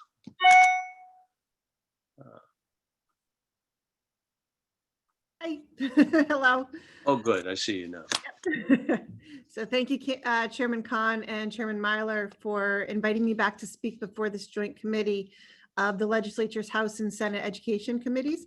I believe the diligence of these committees to check back in with the educators of our state, whether they'd be administrators, classroom teachers, it's all important. And speaking on behalf of the members of NEA New Hampshire, we appreciate the legislature seeking the input of those people on the ground in education in our state, the ones who are making learning happen for the students in New Hampshire. I want to begin by thanking all the educators who are making this most challenging school year happen for our children. When I came before this meeting last time, we had received what was, in our estimation, inadequate minimum health and safety guidelines from the state around a month out from the start of school year, which left most school districts on their own in terms of crafting and resourcing opening plans. With the hard work of the local unions, administrators, and school boards, we've now begun the school year remotely in a hybrid model, or in some cases gone back fully in person. Working together, most districts were able to build agreements that incorporated health and safety guidelines at the local level for how schools could best operate during this most unusual time. In our assessment after the first several weeks of school, I would characterize the beginning of the school year in this pandemic as truly a tale of two cities. Our educators are happy to be teaching our kids regardless of what format that's taking, and kids are happy to be back in school. But at the same time, there are significant challenges that educators, their students, and their families have faced with the start of this extraordinary new school year. As a result of the hard work at the local level, I've heard from our members about some important successes. At the very beginning of the year, because we were able to put in place health and safety requirements at the district levels, community spread in school buildings was relatively low. Most cases that have been reported have been a result of transmission outside of school.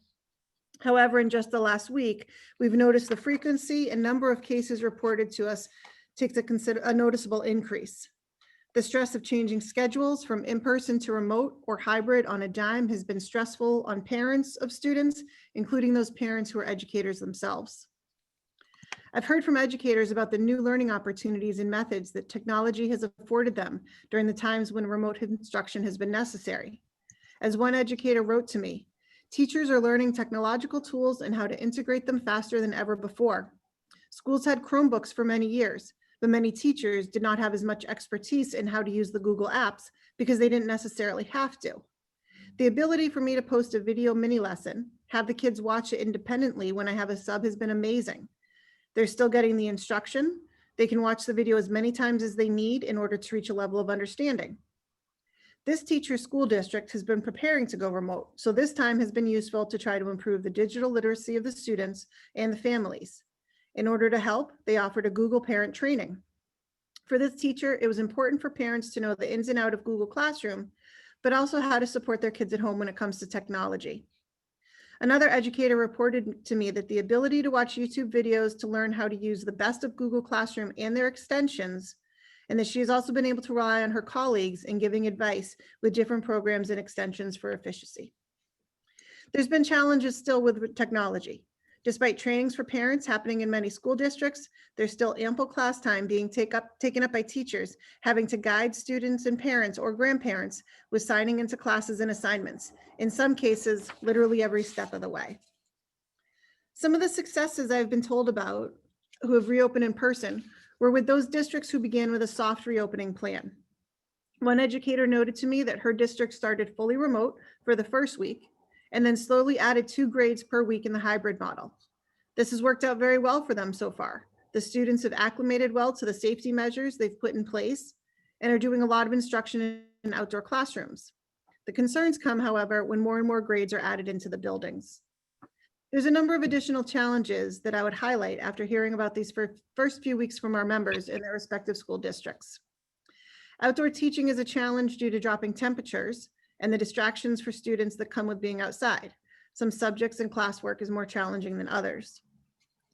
Finding coverage when staff is out. This was a challenge before with limited numbers of substitutes, and it's worse even now. Some school districts are even hiring full-time substitutes at multiple times the normal rate in order to compete for the small pool of subs available. Screening children has been a challenge in some places. One teacher wrote to me that the biggest challenge in their reopening has been the daily screenings. Many parents are forgetting to have this done in a timely manner, and they're forced to hold students in an area until they're cleared to enter the building. One day last week, a student that was not cleared was because he said he had a cough.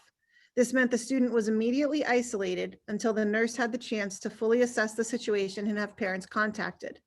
This also meant that the remaining unscreened students had to be detained until cleared. This is going to be a huge challenge this coming week as we have 2/3 of the school returning. What happens when more students show symptoms, allergies? What happens to the other students that require non-COVID related services? What happens during the upcoming holidays when staff and students are traveling outside of New England and have to quarantine when they return? There's so many unanswered questions as we move forward on this. Sanitation seems to be a challenge depending on the school district. In some school districts, our members have reported inconsistent cleaning protocols and training given to teachers and support staff, as well as lack of adequate cleaning products to efficiently clean items from classroom desks to tablets. Administrators' time is being pulled. Some teachers and paraprofessionals have also expressed frustration about the fact that their administrators' time is understandably being occupied by so many meetings to deal with changing situations that it leaves little time for staff to be able to discuss with them when needs arise. Social distancing in practice is not being maintained in all our schools. One example of this is in schools where cohorts are not being maintained. Sufficient distancing has not been adhered to in classrooms and hallways. Classrooms are too crowded in order to match up distancing and allowing for in-person instruction. And due to the cafeteria lacking the space for kids, some are left with only a 12-minute lunch period, and contact tracing is nearly impossible.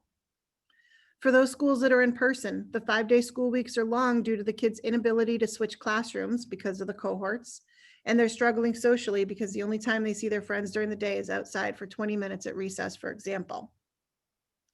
There are actions that the legislature can address, particularly if they're not done so by the governor.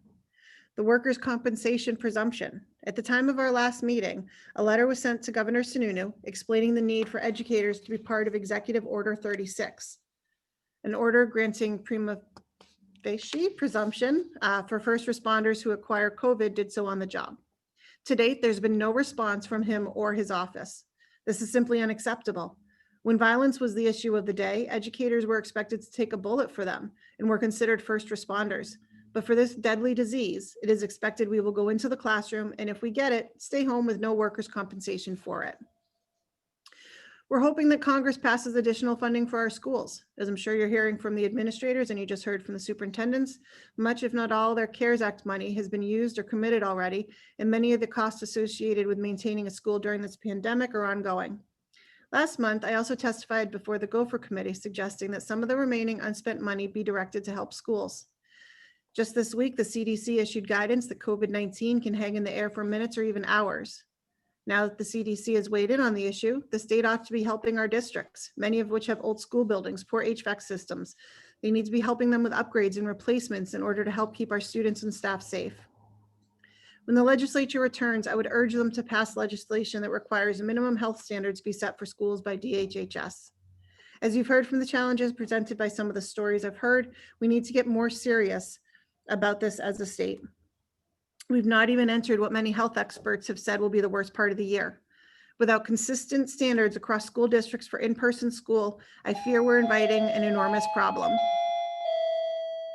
It's our doorbell, sorry. We will either have consistent outbreaks in schools that are not following proper guidelines, or be in such a ping pong back and forth between remote and in person that it will be completely unsustainable for family and educators alike. Educators and students are teaching, learning, and doing the best they can under these extraordinary circumstances. We need to do more to help them than we are now. I can add, as a parent, I can say the teachers, the kids, they're doing the best they can. It's tough though. It's really tough. And we haven't even hit the worst part yet. Thank you. Thank you, Megan. I appreciate your the breadth of the inputs that you have from your teacher members. We're hearing concerns about being able to hire either full-time replacements or substitutes. And what is the feeling that you have a number of teachers left the workforce Is that what's causing this need, or is it the lack of substitutes and needing to hire full-time in order to make sure that you've got some substitutes in the on the list on a daily basis? And maybe there are other instances that are causing this. No, thank you for the question. That's great. I haven't heard as much about the teachers retiring as I thought I would at this point.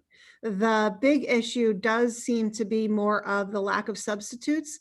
And so some districts, like I said, are trying to hire full-time substitutes, so they have someone all the time. Some districts are pulling teachers to cover other classes. Some districts are pulling paraeducators to cover classes.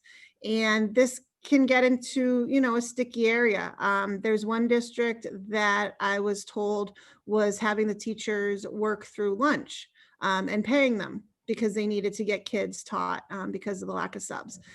That's, in itself, insane that somebody is being asked and, trying to get paid to teach through their lunch. That's just ridiculous. It is the lack of subs that I'm hearing is really the problem. There's been instances of friends or children's friends of mine where a teacher hasn't been there, so they just put something up on the screen for the kids to do. That's not substitute teaching. That's not learning. That's just putting something up and then hopefully being able to follow directions. So this was happening more, I've heard, when the districts are remote, that if the teacher's not there, they just don't have class. But my concern is when they're moving to hybrid or more in-person, as more schools are, that if they don't have the substitute teachers, what's going to happen? Is it going to go back to remote? Is it going to be the ping pong back and forth? We don't know. So yeah, Senator, I believe it is really more the substitute teachers or lack of them that's becoming a problem. Representative Myler.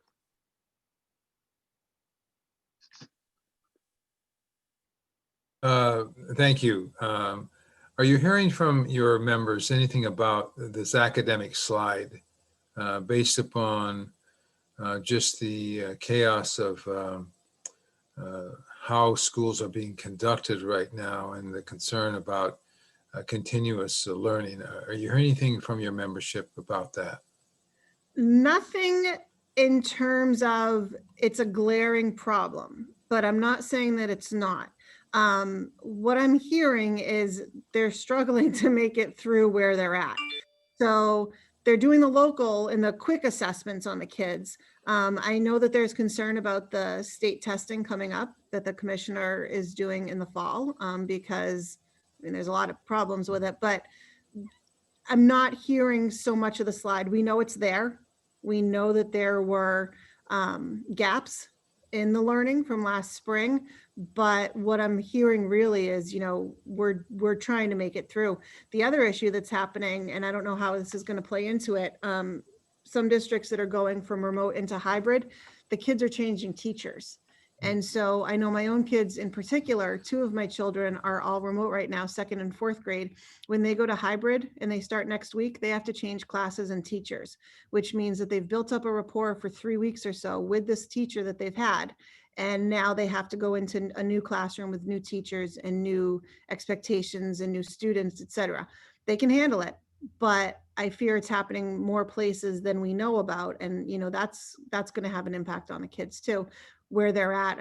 One of my kids this week was told yesterday he was 70% done with one of his Lexia assignments. Just don't do it for the rest of the week because he might have to start all over again next week when he changes teachers. So there's those types of concerns too.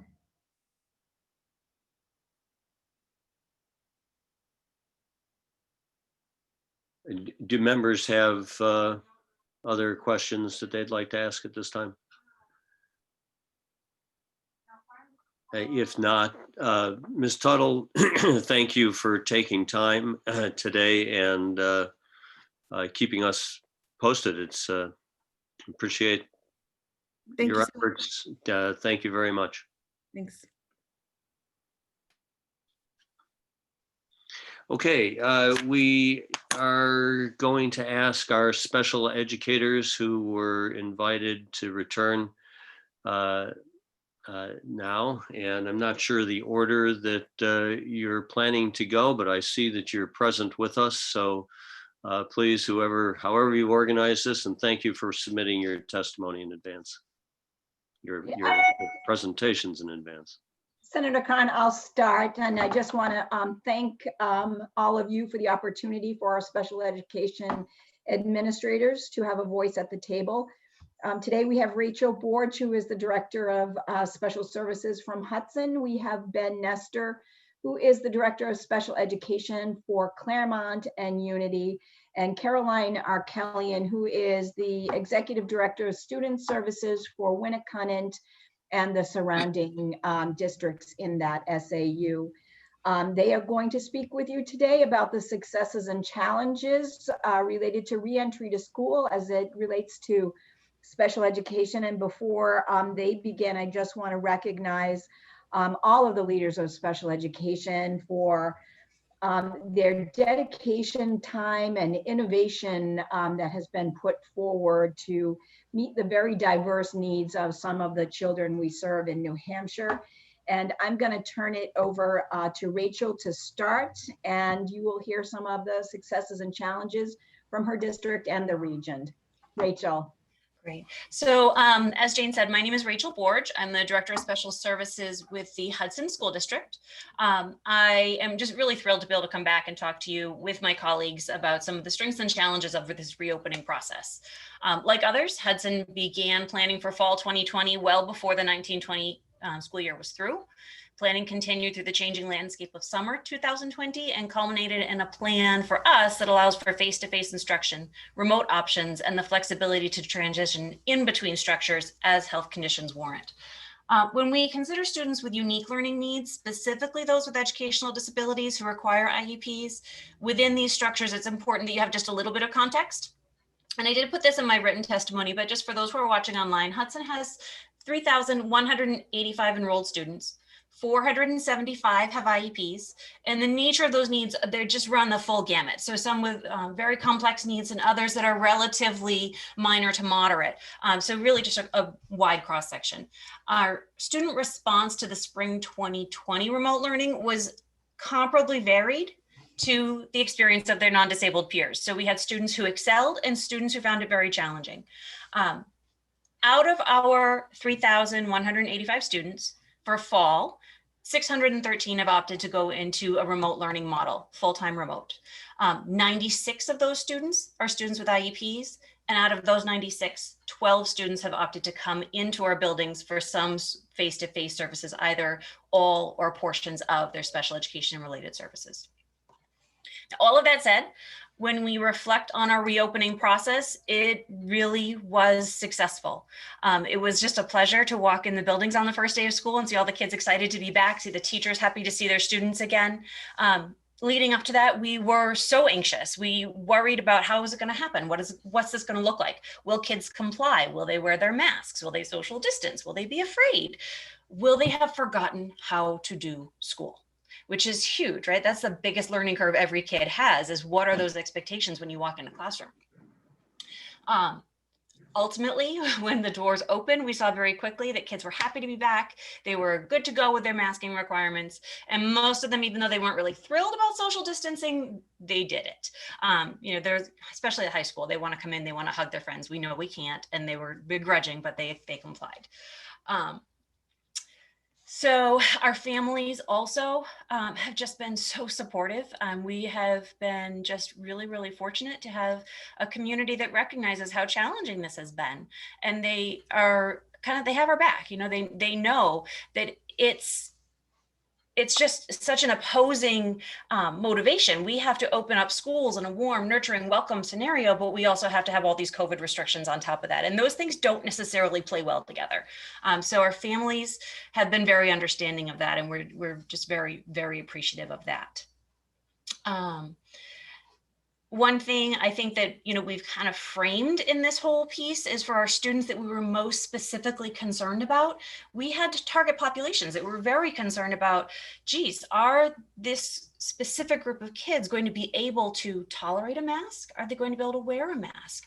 Are kids who are very, very low tone and may have some drooling challenges, right? We know that we have to keep them dry and we know that we have to take care of that through the day. Are they going to be able to wear masks? How do we manage that?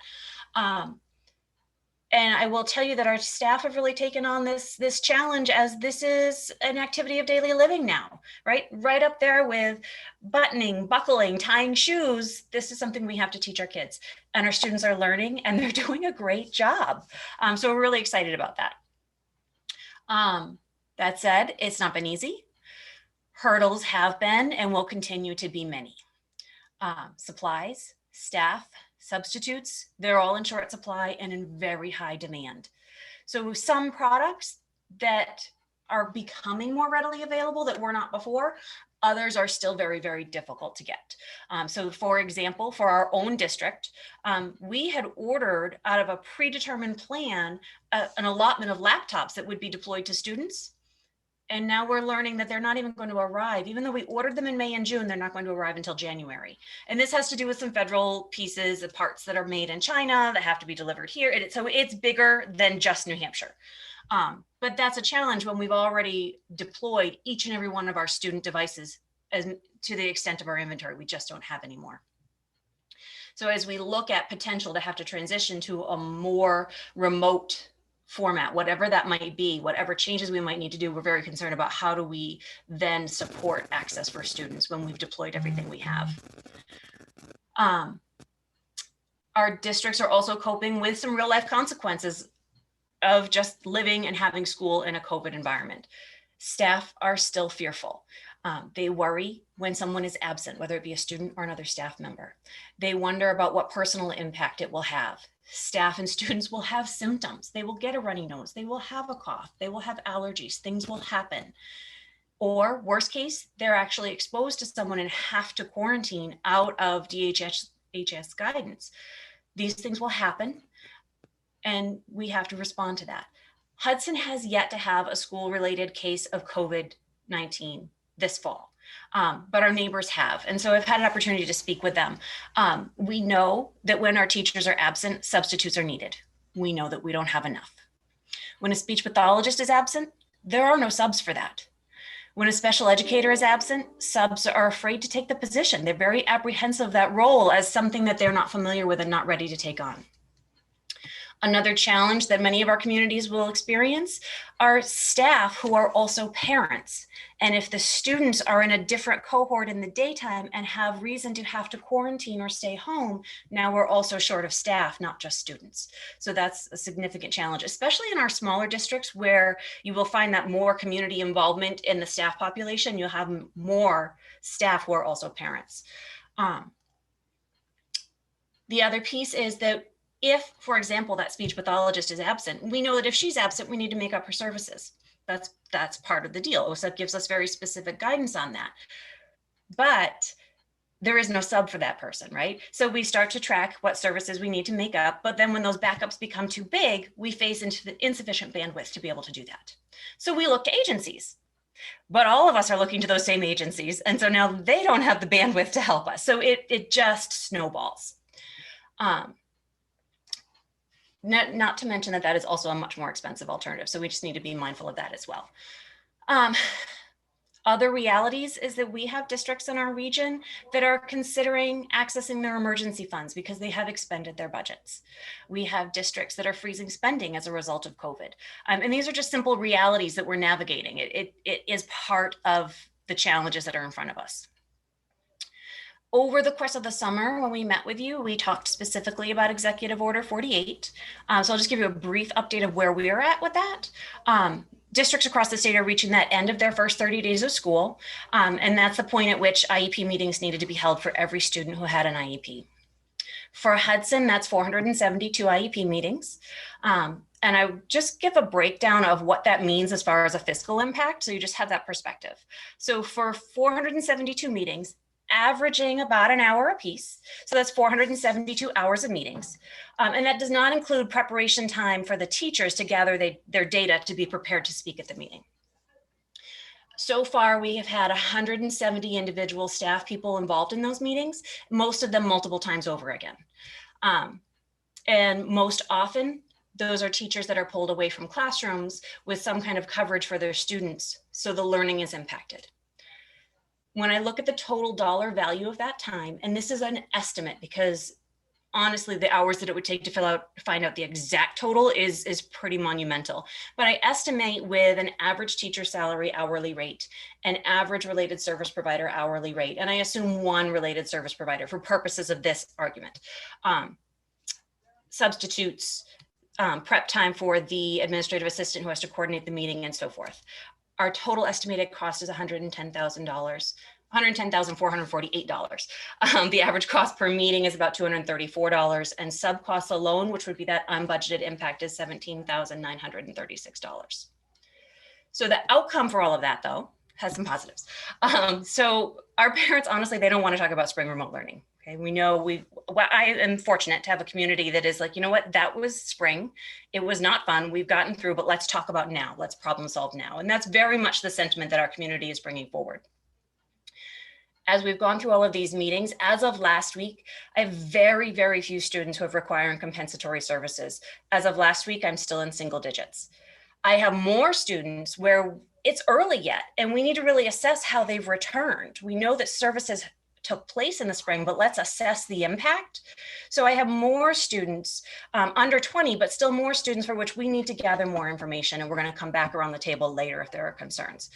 But that also means more meetings. So we just need to be mindful of that as well. You're going to need to wrap up. I am just about done. Okay. So just to drive home that we are here, we work for those small successes. We know they built larger successes. And what we really want is just time to get it done now. That's it. Thank you. And next presenter, please. Sure, I can jump in here, Jane, if that works for you. Okay. Hi, everyone. Ben Nestor, Claremont and Unity. Thanks for having us on again today. It's good to see everyone again. Claremont's opened successfully with a hybrid and remote option. Like a lot of districts, we are going to be transitioning to a face-to-face and remote option on October 19th. The board has voted on that.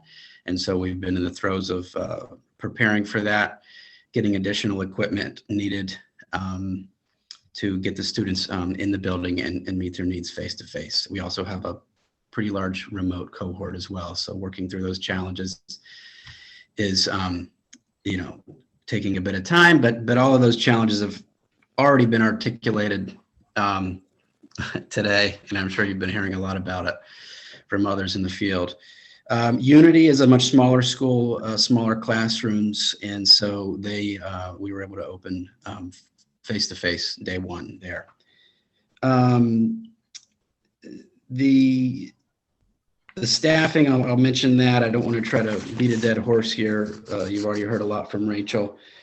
Staff are nervous, staff are anxious, teachers, parents, but the day that we got the kiddos back in the building and they could see those little faces, a lot of anxiety went away, and our staff are tough, they're resilient, as are our families and our community, really.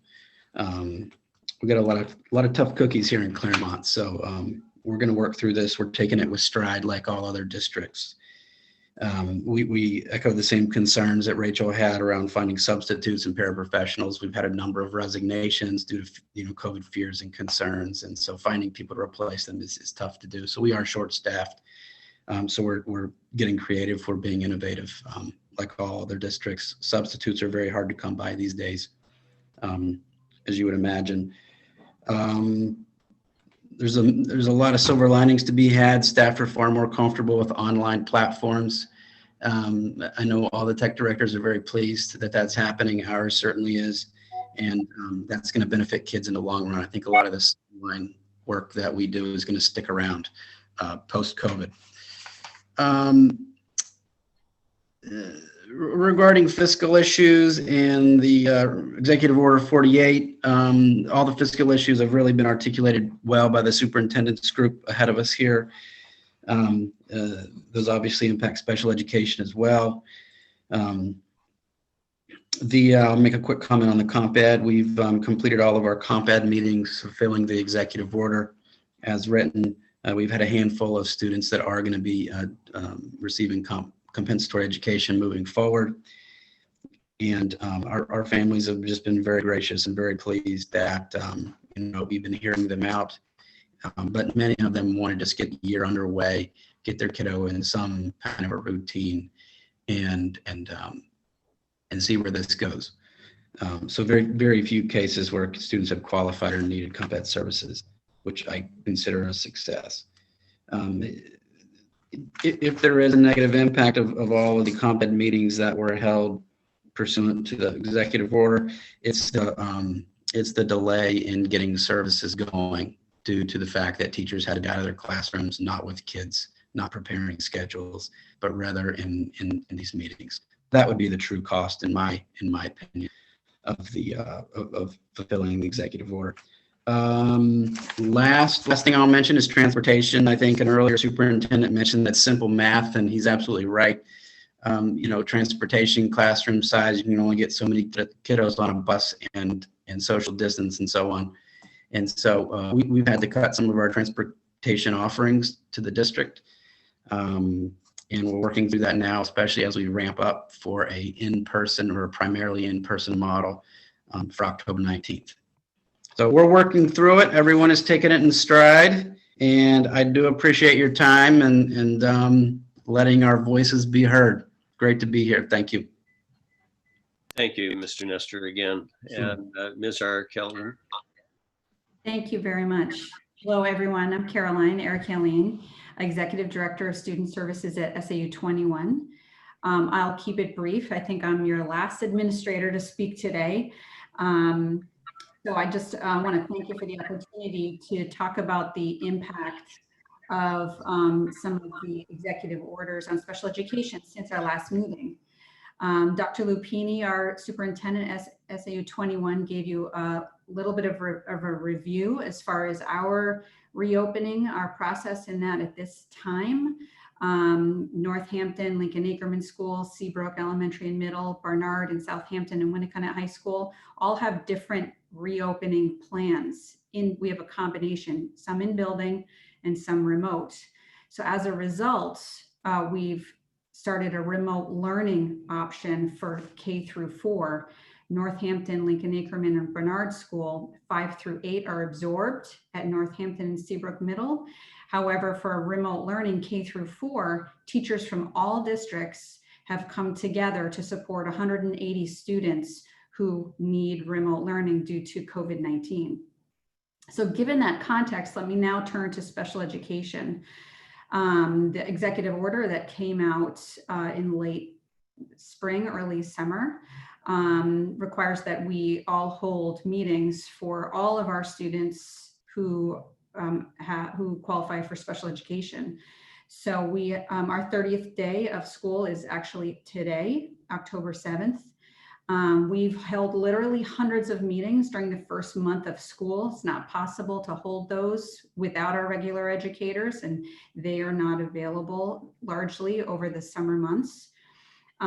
We've found that these times have brought on an increase in referrals, evaluation, and higher caseloads for our special educators that are in addition to our comp ed COVID recovery service meetings.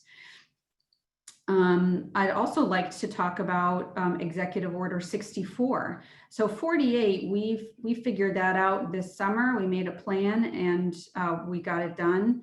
But then Executive Order 64 that requires all special education services to be held in person to the maximum extent possible. So while I know every special educator, I think I can go that far to say we all want to work face-to-face with our kids. And we know that students benefit from face-to-face instruction over and above remote learning in every case, particularly when they have disabilities. But it's the logistics of having maximum extent possible in person when you have a remote academy and you have other schools that are all remote. It basically forced some of our schools that are remote to be in a hybrid model just for students with disabilities. So all of our schools had students with disabilities in the schools, regardless of reopening model. So those logistics include specialized transportation to bring in small groups, training kids and staff, the PPE.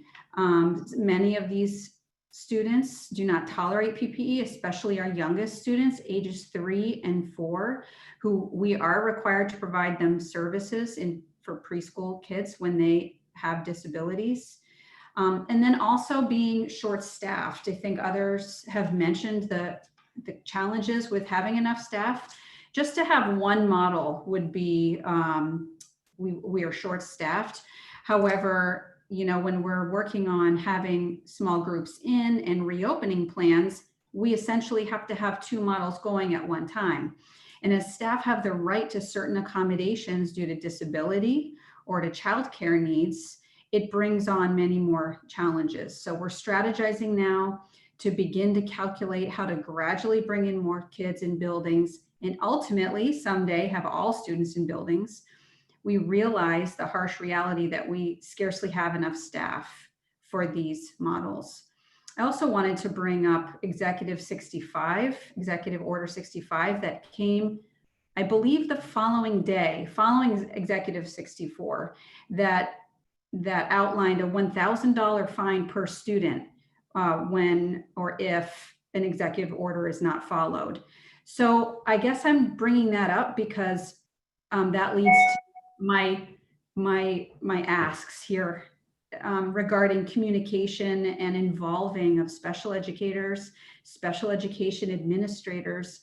We're asking that we're involved, that we have equal airtime in decisions and how to communicate to the community and the public at large. None of us can make COVID-19 go away except the people creating the vaccine. We can't make these safety protocols go away. We have to abide by them, and we all have to deal with them and move forward and provide all the services that our students are entitled to. So as we're working to do that, we want to be involved in all of that communication and those decisions. And then my last note on funding sources. Special education rules have not changed at all through the entire process. We were allocated remote learning mini grants in June.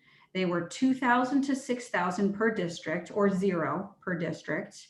Those are very long gone. There's an additional source that remains unknown as we hear from the state, that the DOE, Bureau of Student Supports, regarding comp ed services.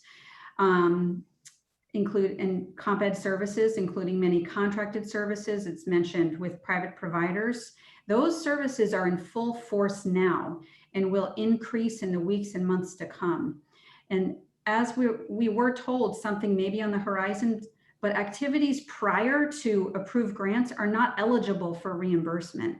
You need to put it in a grant, have it approved by the Bureau, and then it's eligible for reimbursement. So we've been implementing COVID recovery or comp ed services for students for weeks now, and we will continue to do so.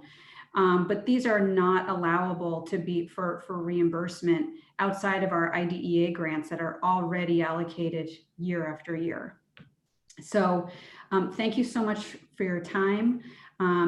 We want to work with you and with the associations on this because we know trauma and recovery from COVID-19 will be long-term, much longer after a vaccine is available, in fact, years for our students. So thank you. Thank you, Ms. Arkelian. And I don't think we had a presentation from you in advance. And if you want to send something, please get that to Tricia and she'll distribute it to us. But thank you. Are there questions for our special education panel? I see Representative Myler. When you met with us last time, there were 2 real concerns that you had. One was complying with the executive order to have the IEPs done within the 30 days. You asked for some kind of a waiver that was not granted. It sounds to me like you have complied with that order or with that directive with some issues. You worked through it and you've accomplished that goal. That's one understanding. The other issue that you raised last time dealt with the comp ed issues. Am I hearing you correctly that the request for comp ed from these meetings that you've had with parents has basically been marginal compared to what you had some concerns about as we got into this? Now, obviously, you're going to have some comp ed for kids, et cetera, but my sense is that the volume of the need is much less than what you anticipated when we had our meeting in July. Is that correct? That's correct on my end, Representative Myler, yes. And mine as well. I guess it begs the question that there was an assumption, it seems, that there would have been a greater need, and our meetings are showing us that it's not so much the case, which is good news. But it's for our staff, it's been a little difficult to know that they've spent that much time for not really a genuine need to have come out of it. I can say that's true for us also. Although some of them conversations as far as how to implement services due to COVID-19. So it is sometimes hard to parse out, oh, are we talking about comp ed services, or are we going above and beyond simply because the student is at home and we have to put contracted services in the home? So even when we're complying with a current IEP and it's not comp ed, it's still more than what would normally be happening under normal circumstances. And Ms. Bergeron, is that what you're finding as you talk with your other coordinators across the state? Yes, I get out to most all of the regions, and that certainly is the emerging theme, that the school districts are complying with the order, the meetings are wrapping up, and the emerging theme is that compensatory education needs are not significant. And, you know, we've got kids that warrant those services and they will get them. And teams have done a stellar job in taking the time and bringing the data to the table and engaging families in those conversations to make those decisions. Thank you very much. You're welcome.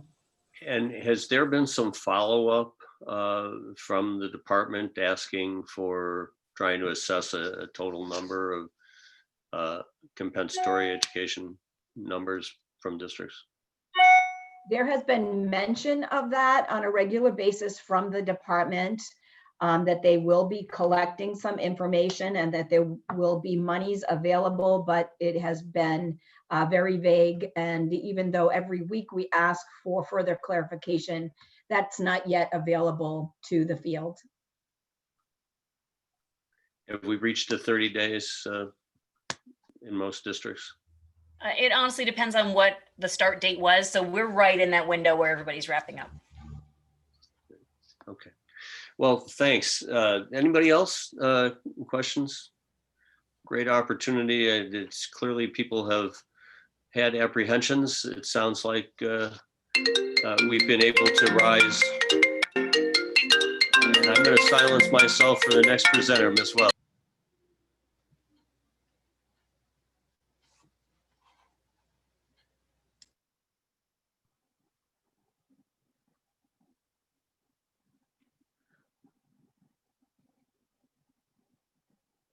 Is Nancy Wells on? Yeah, I'm on. Okay. I was confused by the ringing of the cell phone. I wasn't sure whose it was. Thank you, Senator Khan, for the opportunity to provide this look at how our school nurses are working with students and staff as the schools reopen. I am the liaison for the New Hampshire School Nurses Association. I will tell you, Paula McKinnon was here originally. She's our president, but today she's actually back at her school taking care of students, doing her job. So my comments are probably going to be similar to what other people are saying, but I will tell you strictly from the perspective of that individual healthcare personnel who's standing right in front of the door as students come in, and making sure that everybody is safe. The return to school plans and policies have varied from school to school and district to district, but the early discussions with the Division of Public Health and here in this committee has allowed us to be prepared. The school nurses were able to prepare for the return of schools to students and staff by designing the appropriate health office management, by developing the assessment protocols, identifying an isolation room, and securing personal protective equipment, the PPE that we talk about. Many of our school nurses, I may even say most of our school nurses, have seen students and staff that are presenting with symptoms that could indicate infection. And these individuals have been dismissed from school with a request for the appropriate testing. There continues to be mixed messages and a lack of clear, concise, and consistent guidance. And this has led to confusion for parents, for school administrators, as well as some healthcare providers. So what's going well? Well, as school nurses have to stay abreast of any new information that's coming about with this changing information about our virus. DPHS continues to have weekly public virtual meetings relative to the SARS-CoV-2, the real name of the virus. It's integrating information about this pandemic into the school community's collective knowledge. This opportunity to answer questions that arise as students and staff present with potential symptoms, and the myriad of situations that with potential that has allowed school nurses to integrate the knowledge and has become available to implement best practice. We have a school health toolkit and a dashboard that DPHS is managing.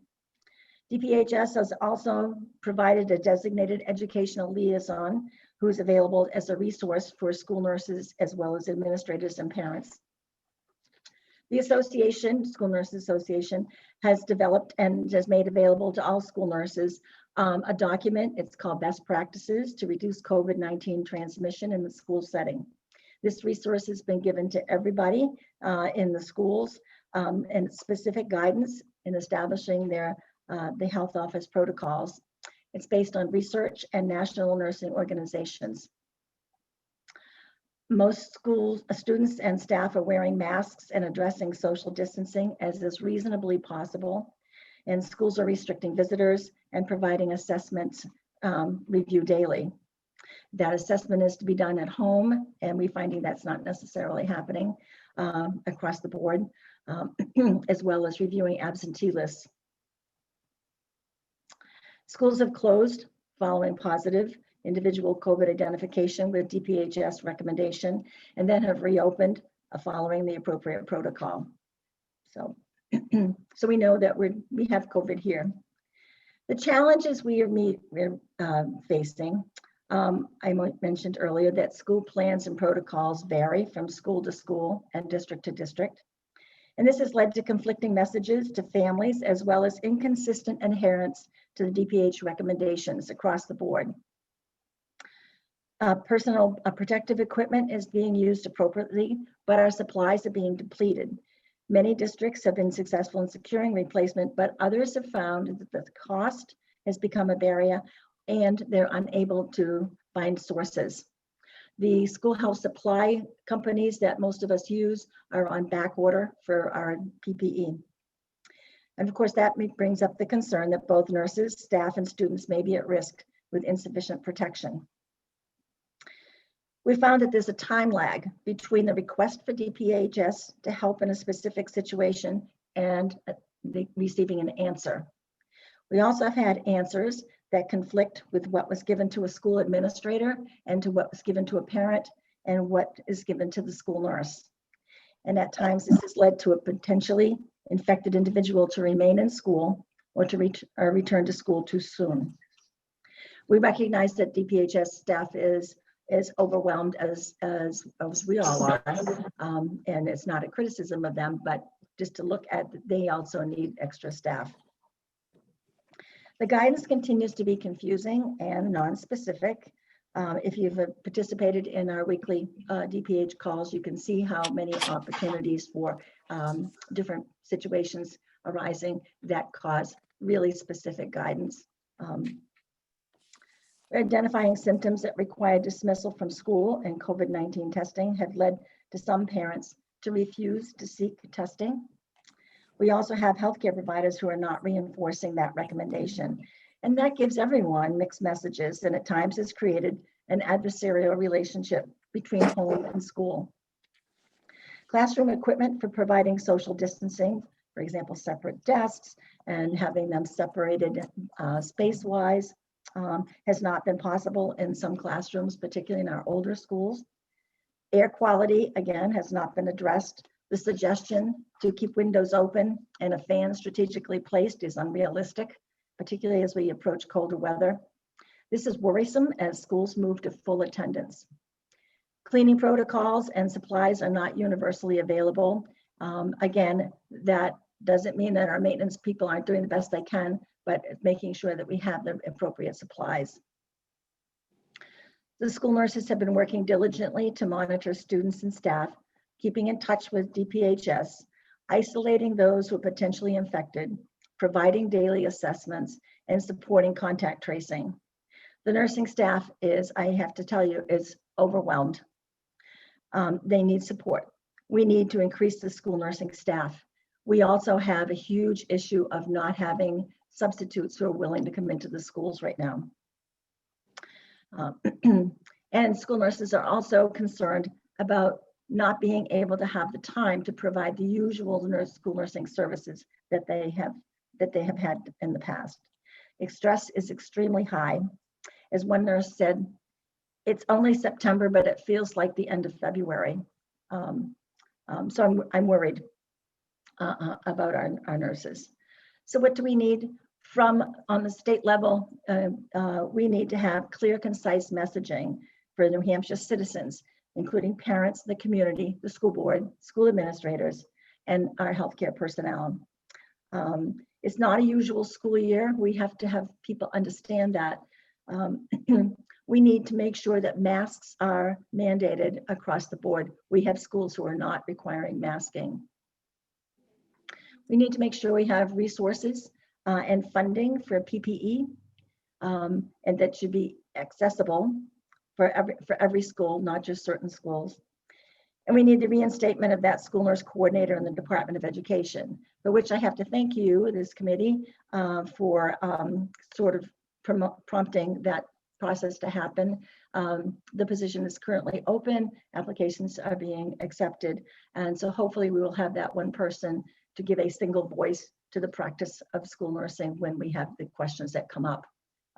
So thank you for this opportunity to speak. There are hundreds of scenarios that have been presented, but they kind of fall into these categories. So if you have any questions, I'd be willing to answer. Thank you. I do want to ask you about PPE equipment. We haven't talked about that just yet. Is every school on their own in acquiring their PPE equipment? Yes. There's no purchasing co-op either through the Department of Education or Homeland Security or HHS, through which there's bulk purchasing? I'm not aware of that. I know that initially we were able to access PPE through some of our Homeland Security money, but right now, as the supplies are being depleted, the schools are on their own. And your feeling is that the stockpiling needed to carry you into future months is running dry? For a lot of schools, yes, yes. Okay. Yeah, Mel. Sorry. A question. When a nurse identifies a COVID patient, who does the tracing on that? It's done through the Department of Public Health Services, but we support them in terms of providing information for them. And how long does that take? I think it depends on how many many contacts that the individual has had. Again, there's if we have a small cohort, you know, that tracing is very small within the school. If it's some teacher who is one of the teachers who teach multiple classes, that's a much larger conversation. So it depends on the individual, what kind of exposure they may have had to other people. And once that's done, are all the individuals who have been contacted with that individual, whether it be a student or a teacher, are they then quarantined immediately? It depends on the recommendation, how much exposure they've had. And DPHS is the person who depends, the group that depends on what exactly will happen. And finally, you mentioned several times in your statement the inconsistency of the guidance. Can you trace why is that inconsistent? I mean, is it because of the lack of coordination between the departments? What's the basis for trying to create it to be more consistent? The basis is when we have, perhaps, for example, we send a student home, a parent may very well go reach out to DPHS and get their information, or the school administrator might have it.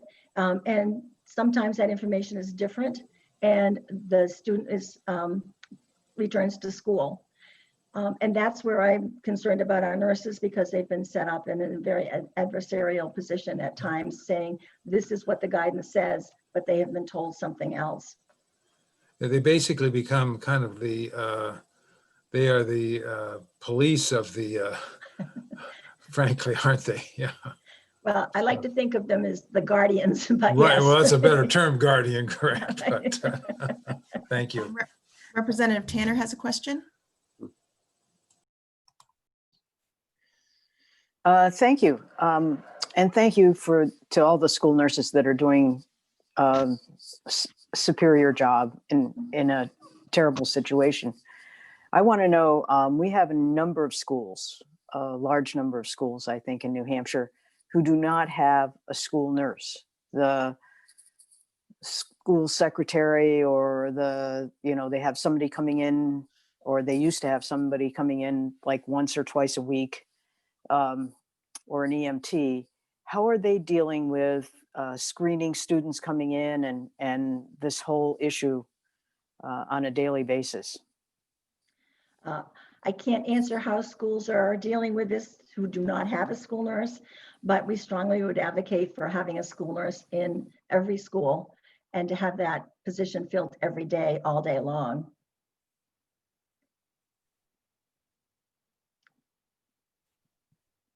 Thank you.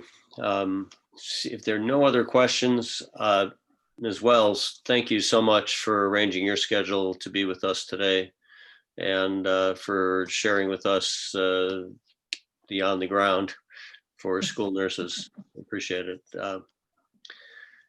And we'll move next to principals, and maybe you can identify your schools, the grade levels that you have, and specifically the mode of instruction that you're delivering as you open your presentations. I'll remind our viewers, we had allocated 20 minutes, and we've got 4 speakers, so good luck, folks.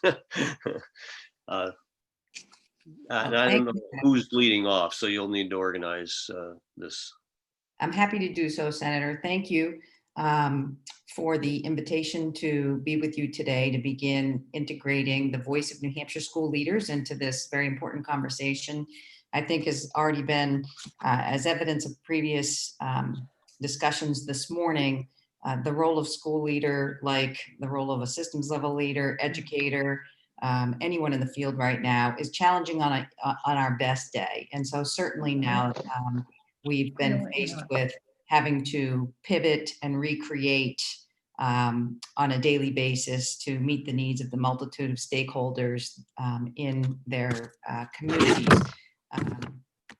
I think as our panelists will share with you this morning, as they continue to kind of turn on a dime based on the incidents they're faced with and have to make decisions about on a daily basis, they continue to remain positive, innovative, student-centered at the core of their decision-making, and highly resilient during these times. So it's a pleasure for me to introduce our panelists to you this morning, and I would ask that they speak in the order in which they are introduced. First, we have Eris Hersey. She is the principal at Idlehurst School in Somersworth, New Hampshire. Next, we have George Murray, who is the principal at Fisk School in Salem. Then we have Kevin Carpenter, principal of Kennett High School in Conway. And lastly, Joseph Borgio from Hinsdale Elementary. I invite them to share their experiences with you. Thank you again for the invitation to join you today. Eris? Hi, Eris Hersey, principal at Idlehurst in Somersworth. We educate around 300 students in grades pre-K to second grade. So those are ages 3 to 7 years old. My school board adopted a phased approach to remote learning, and presently we are in phase 2, which means that all of our schools, including the middle school and high school, are doing full remote learning from home. Our teachers are coming into the building to teach from their classrooms, and our typical day is 9 to 3:15. I just wanted to take a minute to run through a typical day for our little ones. We have 2 whole class meetings that teachers hold each day where they get to interact with their teacher and their other classmates. That lasts about 60 minutes. Throughout the day, they are having 4 video lessons that are pre-recorded by the teachers in math, reading, writing, and then alternating phonics and social sciences. Each pre-recorded lesson lasts about 5 to 10 minutes, and then there's a follow activity that students can do at home. That also lasts about 60 minutes. All students have a special like art, music, e-health computer library with a teacher that lasts 30 minutes. And then the classroom teacher breaks out and does small group instruction. Our kids are just learning their letters and numbers and how to read. So small group instruction is extremely important for this age level. That's an additional 30 minutes of time.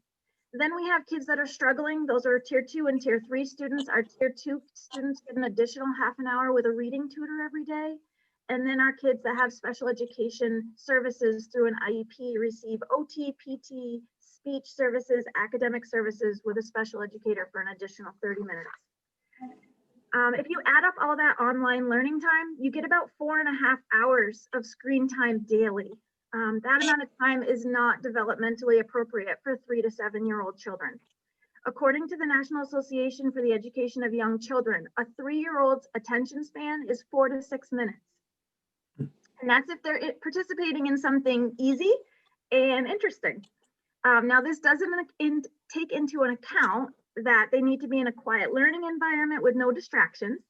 And remember, 4 to 6 minutes is for typically developing children, not children with disabilities or English as a second language, and certainly not children that have experienced trauma. At Idlehurst, we have 50% of our population that qualify for free and reduced meals based on financial hardships, 25% of our students that are ESOL, and 21% of our students that have individual education plans and are in need of special education services. I share with you these statistics in order for you to know that our struggle is real. We fight each day against the odds, against the statistics, and against scientific research that states children do not learn through computers. They learn through explicit instruction from a certified teacher. Our challenges have been many, technology being our number one.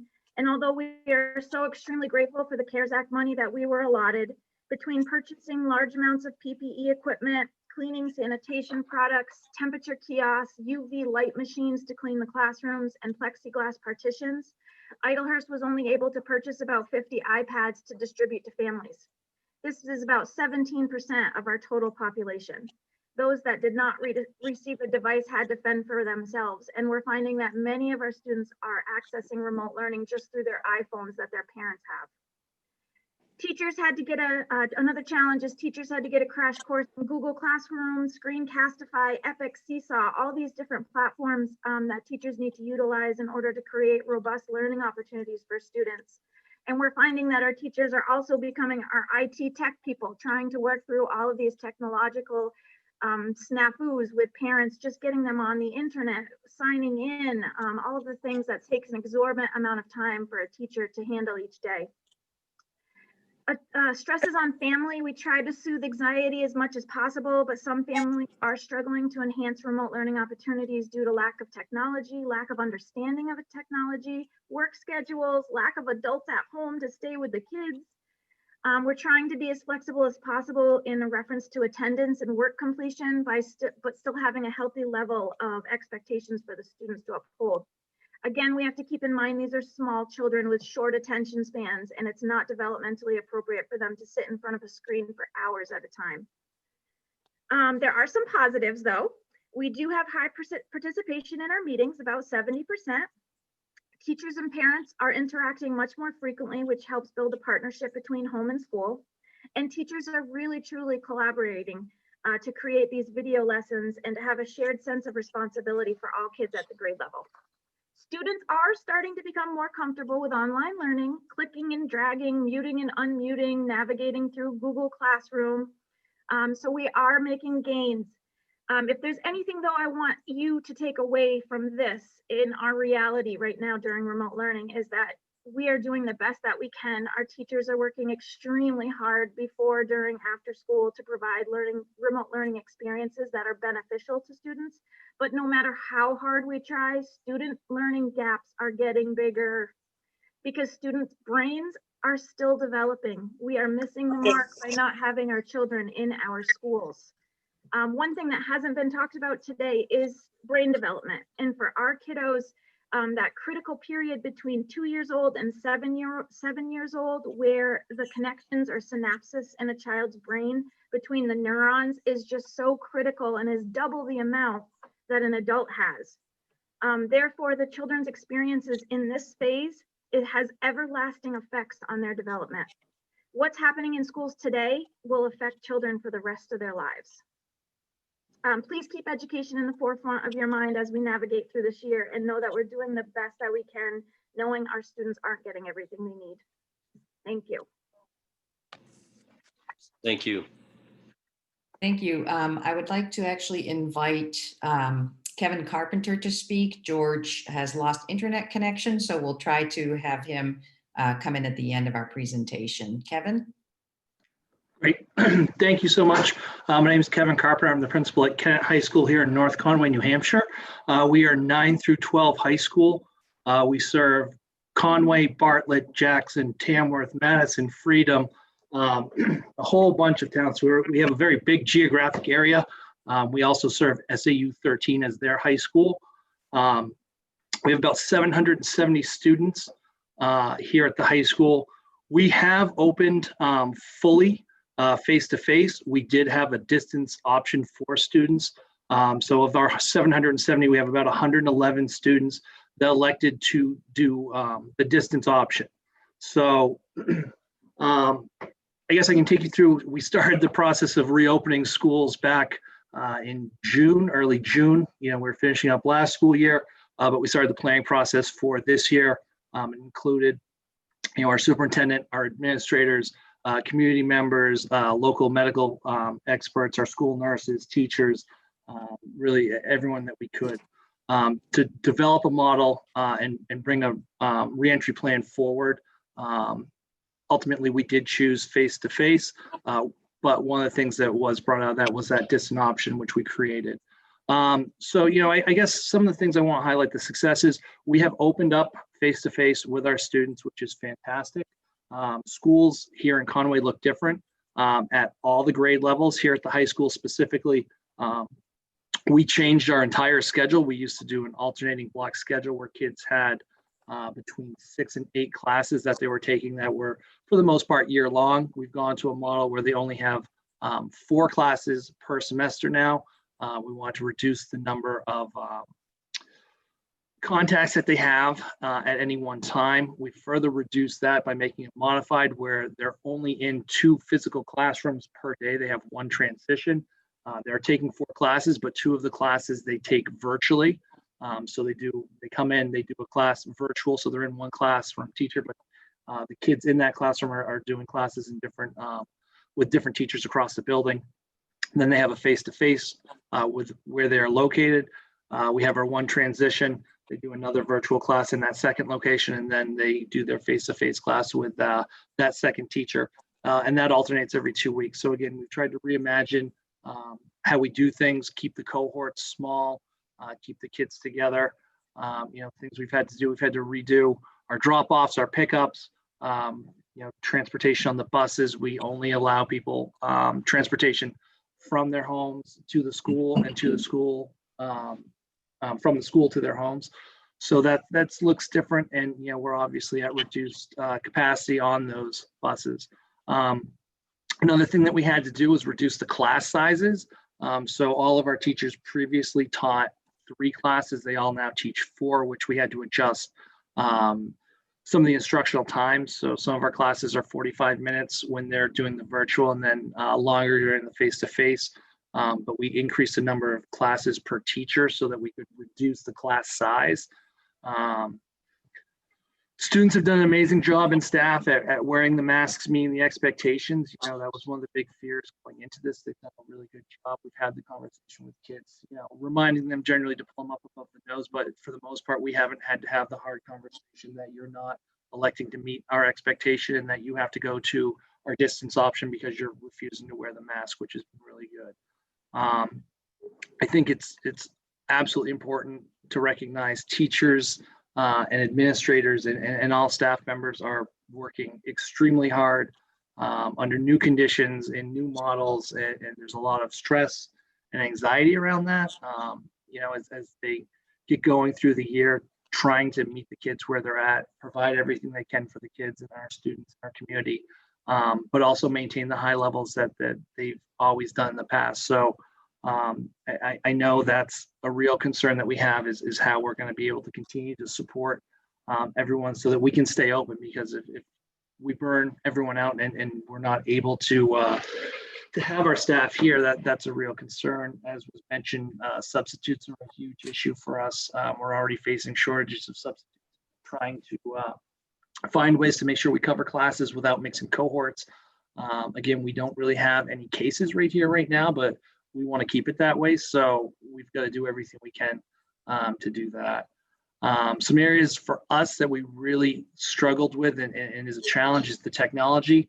Again, when you put 700 kids plus your staff all on your network at the same time, it's been a challenge. We've worked to expand our internet, but again, that comes to cost. We may need to increase our wireless access points throughout the building, as we've had some real issues when we try and do our virtual classes, being able to have the bandwidth and the access points and our network support that seamlessly. Our IT staff has been amazing. They've been working nonstop at that. But this is one of the things that we had to do to meet the tenets of what our community said we need to do to reopen and reopen safely. And again, that was mitigating those all the transitions in the day. Kids are eating lunches in the classroom. I can tell you that's put a huge burden on my administrative staff so that we can continue to give teachers their lunch period off.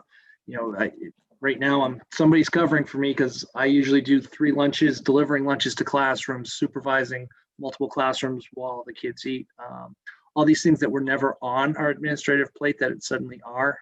They weren't taught to us in principal school, so to speak. So those are some of the challenges that we're facing in the classroom.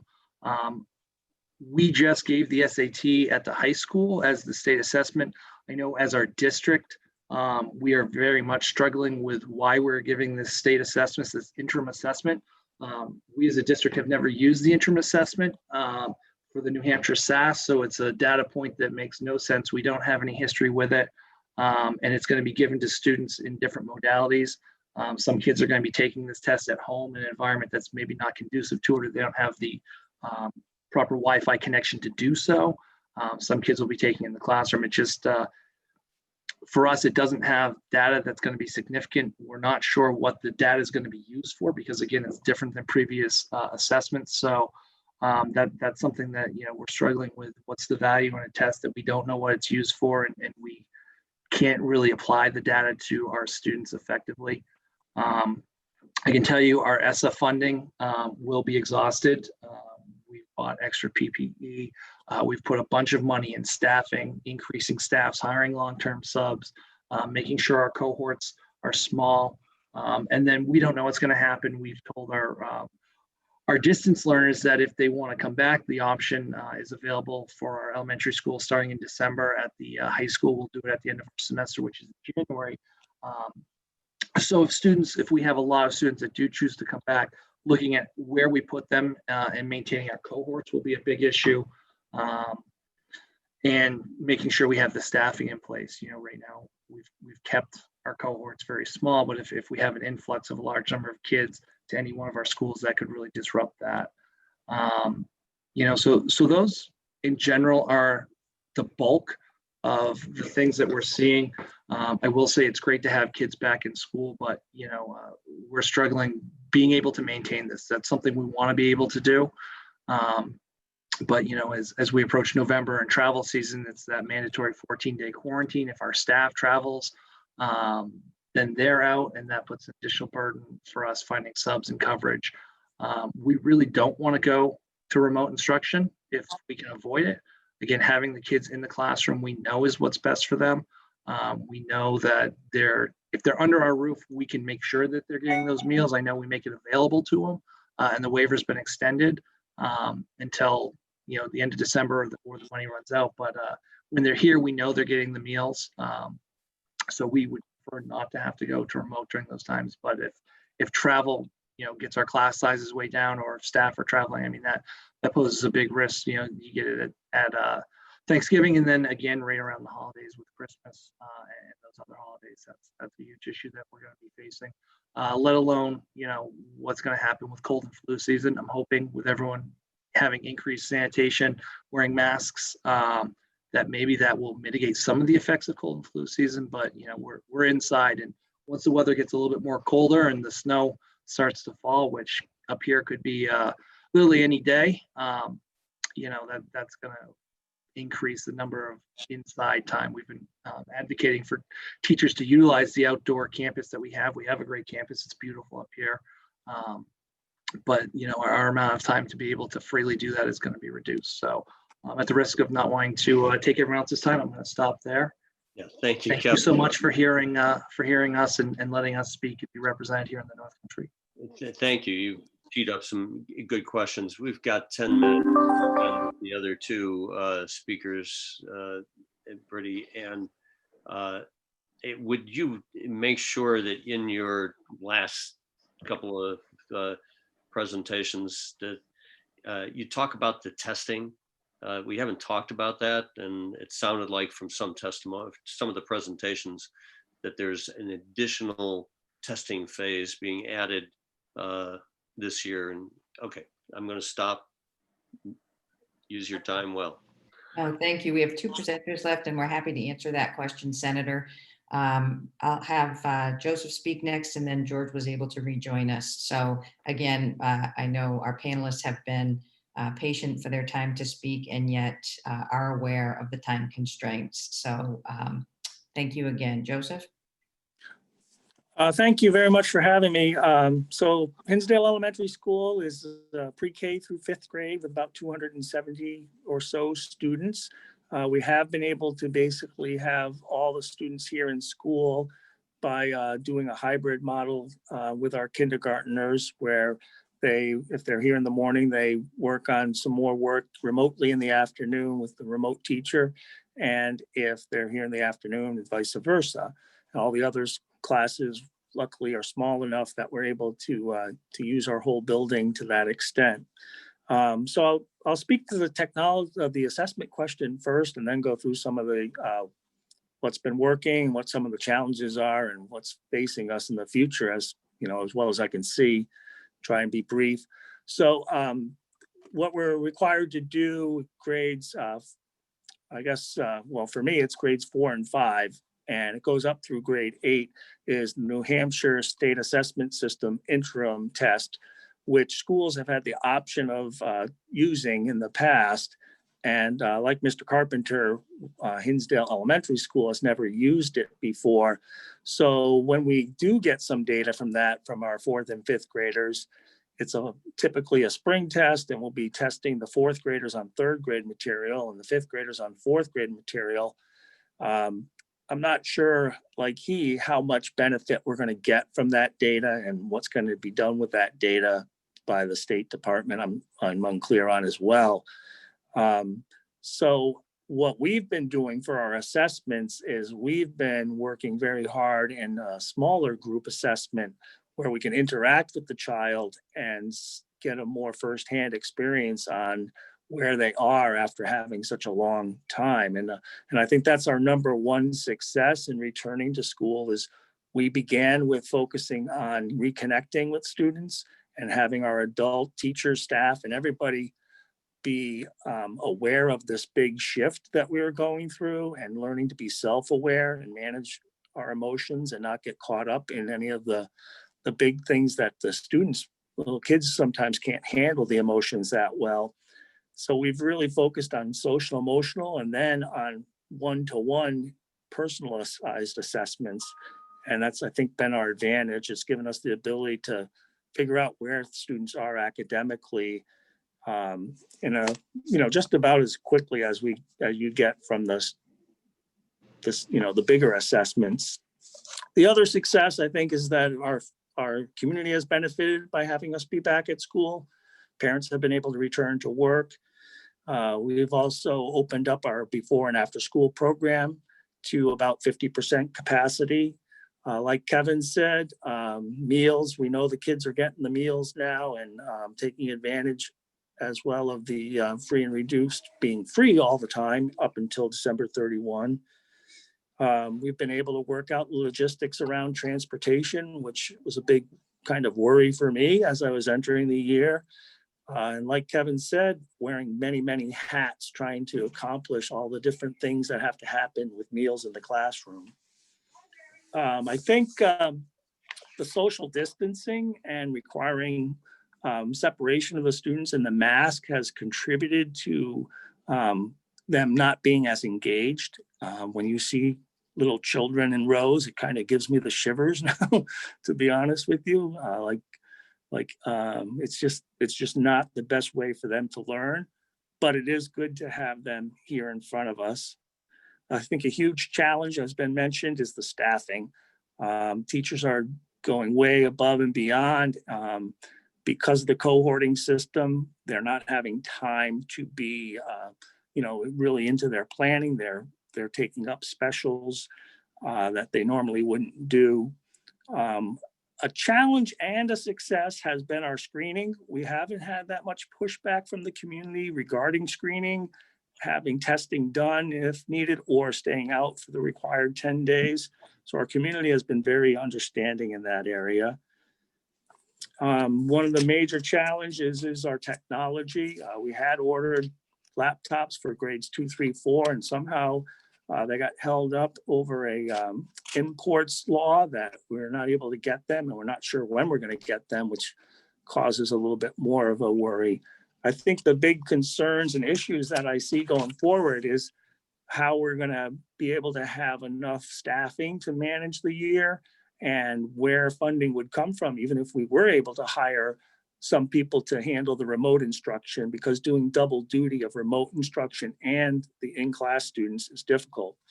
I'm not sure if I mentioned, we have 82% of the kids in school and 18% of that 271 out of school.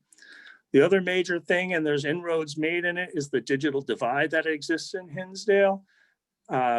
We are benefiting from a beef up to our internet broadband here in town. And I understand that's in the works and we're very appreciative of that. But again, with what happened with our laptop situation, we're struggling on that front to be able to put devices into children's hands and be able to deliver remote instruction as we fear the second wave may come. And of course, the biggest concern is regarding revenue. We know that revenue is down in the state and may have a long-term impact on our budget planning in terms of what we're looking at for the next year, because there's always that trickle-down effect. And the most recent piece of President Trump saying that he's going to wait until after the election before he passes any more funding adds even a new level of concern to our situation. So I am optimistic, and I have to tell you that the staff in Hinsdale are remarkable. They work so hard every day, and I'm just proud to be a part of it. Thank you. Thank you, Joe. Good to see you. Our last You presenter, too. George Murray. Thank you very much, Brady. Thanks for your patience. Our internet went down and I'm now on my phone, so this could be a little bit dicey, but I'll do my best. I appreciate the opportunity to speak this morning and to be able to have a principal's voice at the table. I represent school leaders, school principals in the South Central region of New Hampshire. Principal in Salem, New Hampshire, one of 5 elementary schools. We have a high school, middle school, and a preschool. Really, our like all of our elementary schools throughout the state, we worked hard through the spring to provide a remote opportunity for our students. And we had in our district, we had 72 hours to turn that around, right? So we on March 15th, we met in anticipation for a 2-week closure, ultimately turning that around in 72 hours, where our students were able to learn from teachers remotely. That 2 weeks turned into 3 months, and we finished our school year fully remote. Well before school ended in June, we began working diligently on the planning for the upcoming school year, the current school year that we're in now, surveying, talking with our community, with our teachers, with our students. And we knew that planning was going to need to happen early. We could not wait until mid-July when state guidance was going to be coming out on reopening. We knew that by that point it would be too late to plan for an appropriate opening. The one thing we did know, and we realized through our fully remote model in the spring, was that kids truly needed to be in school. Our students wanted to be in school. Our community wanted their children in school. Our staff wanted to be in school. So we were motivated to provide a full in-school option. We took guidance from the CDC, from mental health professionals, from the American Association of Pediatrics in creating our plan. And by mid-July, we had a plan to our school board, which was supported by our school board by mid-July, before guidance came out from the state. In that plan, we utilized and referenced all of the PPE that we've all learned and talked about for the last few months. And one of the big keys to being able to open fully in our district was around the 6 feet of social distancing. See, we felt very early on that if we were going to adhere to that 6 feet of social distancing, we were not going to be able to run our school buildings. So what we did is we committed to other safety protocols outlined in the CDC guidelines, such as masks, safety shields, student cohorts, cleaning protocols, hand washing, and we focused our efforts on those safety measures. From that point, we shared that information with our community and our parents and our teachers. Basically had to make a decision if we were going to be in school, if they were going to be in school full time, or if they were going to choose our remote option. Roughly 85% of our families district-wide chose a full return to school. So 85% is the rough number of how we opened school. We had to provide lots of communication with our school community. We had a informational blitz, I call it, with daily communication from our superintendent, from all of our schools, to provide the confidence to our communities that we were comfortable providing, that we felt that we could provide a safe environment. We focused on 3 areas when we opened schools district-wide, and that the first is student well-being. Our number 1 priority was the well-being of our students, physically, mentally, and that has been our effort since the first day of school. Second is really building school communities, classroom communities. And third is providing students and staff in preparing just in case we need to go remote, right? So we have to use the days that we are in school right now strategically in case tomorrow we need to shut down, right? So much of our work right now is preparing teachers, preparing students in how you learn in a distant or remote environment. And now that we have them, we're utilizing that time. So we're 6 weeks into school, and it's wonderful, like the other principals have said, it's wonderful to have our students. And really, when you get into the school day, you forget that we're in a pandemic. You know, sure, students are wearing masks. We have lots of safety protocols in place, but teachers teach, students learn, and it feels normal. It truly does. One thing that is a true success that we have enjoyed is a partnership with our school board, our leadership team, our teachers, staff, students, community. We've grown closer. We have accomplished a lot together. And without that partnership, I don't believe we would be in school. We're also receiving lots of requests from our remote learning families to come back, right? They chose remote and asking to come back to school in person as they're seeing some of the successes that are happening. One key to this was a technology infrastructure that was in place prior to our shutdown, right, in the spring. We've relied on that heavily through the spring, through the summer, and now this fall.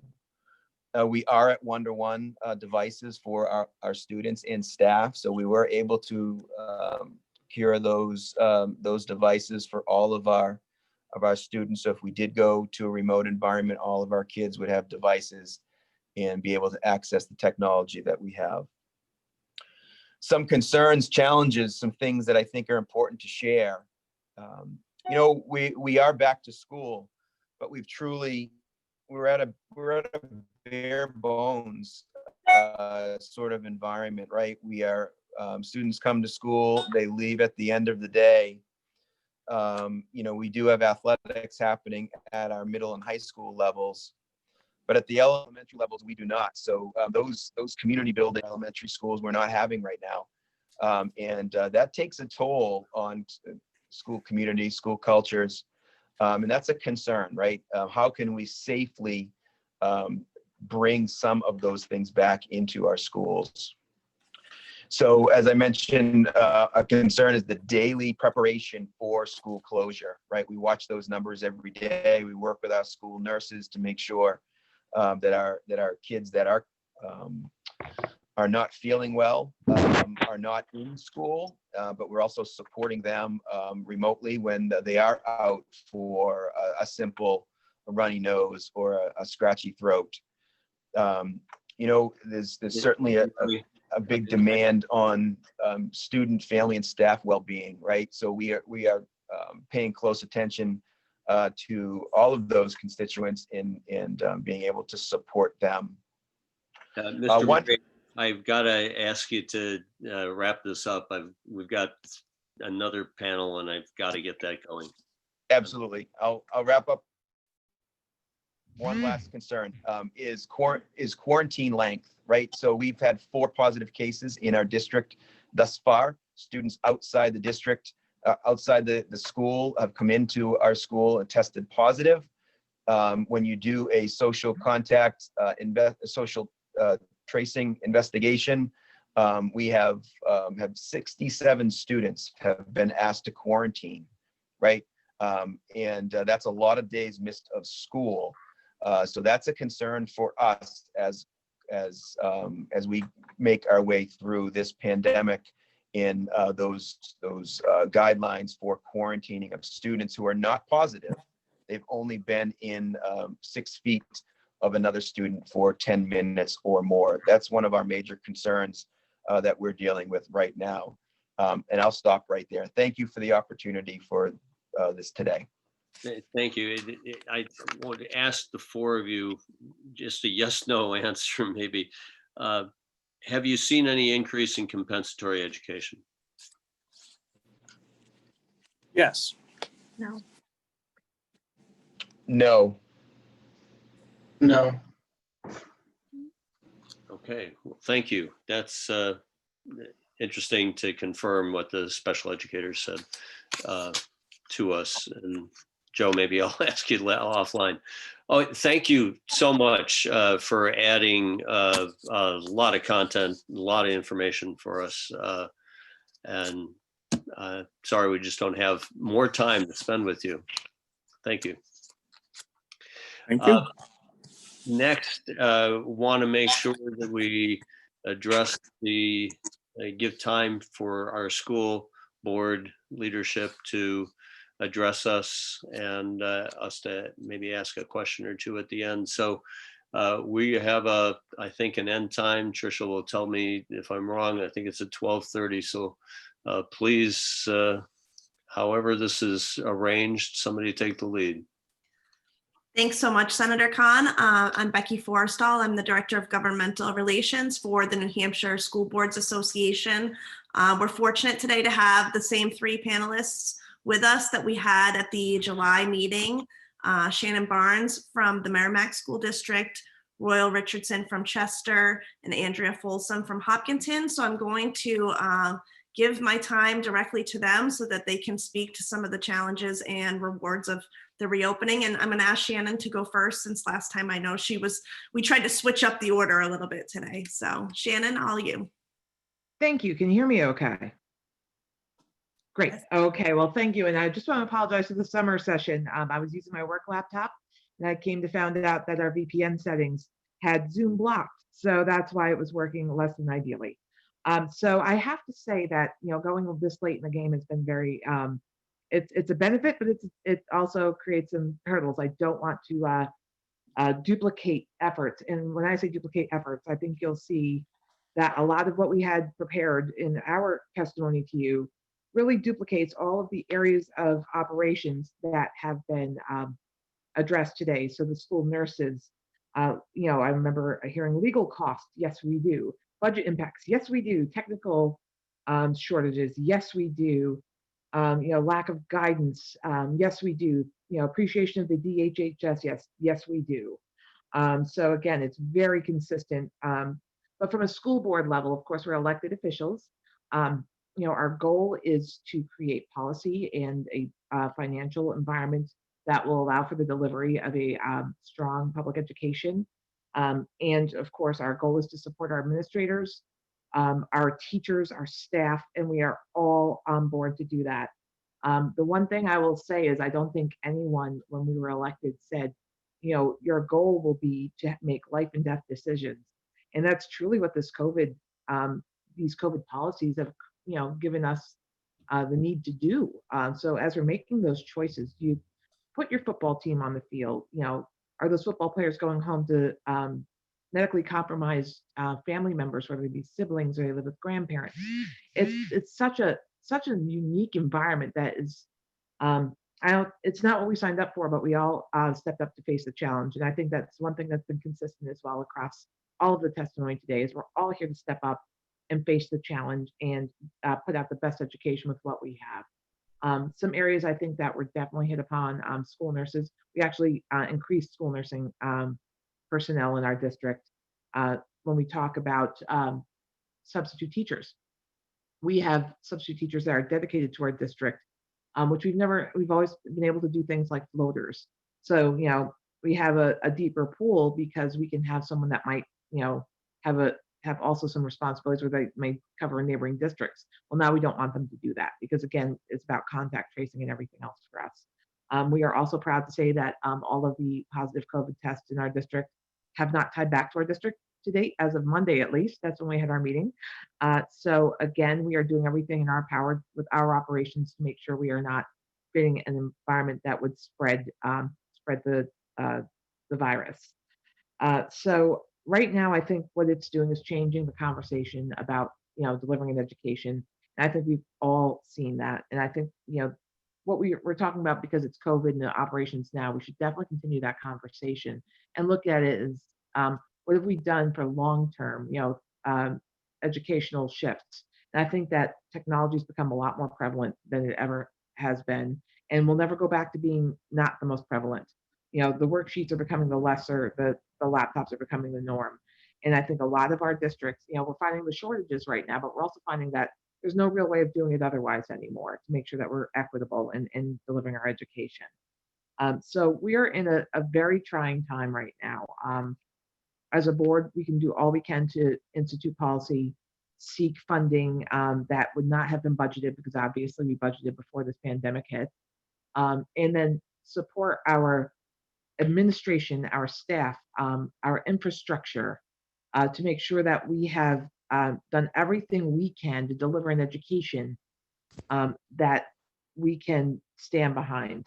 One area I did want to hit on, and I just want to make sure, and it was touched on as well, as far as testing and kind of putting us in an environment where we've had students in school. So I just wanted it to kind of be resonated, because again, I'm just hitting on things only because they've been discussed at length earlier, and I know we're short on time. But we have our kids going into testing now for SATs, but they hadn't been in school in 6 months. Obviously, when we did send our kids home, we turned on a dime. We prepared an education that was the best we could with no notice. We know it was not the education that we would have wanted for them, but now we're measuring their effectiveness in September, October, and we closed schools in March with no real planning ahead. So I think that there's great concern about what that measurement will mean for our standards. And then I think especially with our students taking SATs, they're trying to use that for college applications. And again, they've been in school a month and they're going to be taking an SAT that's going to define their effectiveness. So I think that there's definitely a lot on our plate right now. We do need the support of our DOE.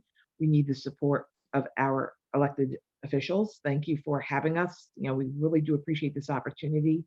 And that's why our testimony, we tried to provide something that's truly, it feels very raw, what we provided in writing, but I just think it's the level of struggle and frustration. We did not want to sugarcoat that. But we are definitely, the eye is on the ball, and we can't thank our staff enough, our administration enough from a board perspective, our leadership, and the collaboration around their peers around the state to try to do our best work based upon the conditions in which we have, which of course we know are less than ideal. But there's so much we need to overcome, so much we need to adjust. The new normal, as we're calling it, not but now it truly is the next normal. It's not new anymore, but it's our next normal. It's not going back. And how do we deliver that education? And maybe give us an opportunity to drive new initiatives, and we are doing so. And then, of course, making sure that no matter what environment we have, the social emotional needs of staff and students are addressed to create a healthy learning environment and place to come and work. So that's really what we are facing right now. And I just have to give a shout out to Bridie Bellamere of the Principals Association. She is a Merrimack alumnus, and I hope you're doing well in your new role, and they're very lucky to have you. So it was wonderful seeing you today. And thank you, Ms. Barnes. Right. Royal, would you like to go next? Sure thing. So I know that standing between your audience and lunchtime is never a good thing, so I will try to be brief here. I would like to thank you for the opportunity to return and appear before you to take part in your discussion on education in New Hampshire. Being one of the last participants here, as Shannon noted, you've heard a lot of the things that we are concerned about, and much of the testimony that you've heard today echoes our concerns and the issues that we're dealing with. For those of you that may not be familiar with the Chester School District, we're a pre-K through grade 8 school with an enrollment of 482 students. Our 285 grade 9 through grade 12 students are tuitioned to Pinkerton Academy for both regular education and special education services. I hope that you had the opportunity to review the written testimony that I provided for your consideration. So I'll just do a brief recap on the issues that were raised in that written testimony. The reopening plan that we developed for Chester Academy supported what we referred to as an adapted in-person instruction model. This was the aspirational model chosen, as this would provide in-classroom instruction for all of our students, along with a telepresence synchronous option that would be available for students unable to attend in person, but it would still allow them to participate in the classroom and the instruction that was being given. Chester Academy reopened for classroom instruction on September 8th, and we are still operating under the adapted in-person instruction model. So I'm very pleased to say that that is running as smoothly as possible given the circumstances due to the great efforts of our staff and our administration.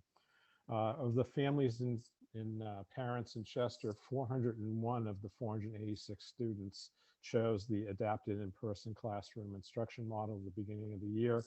Thus far, 10 have converted from remote telepresence to the adapted in-person model. So we feel that we're moving in the right direction with more kids coming back into the classroom.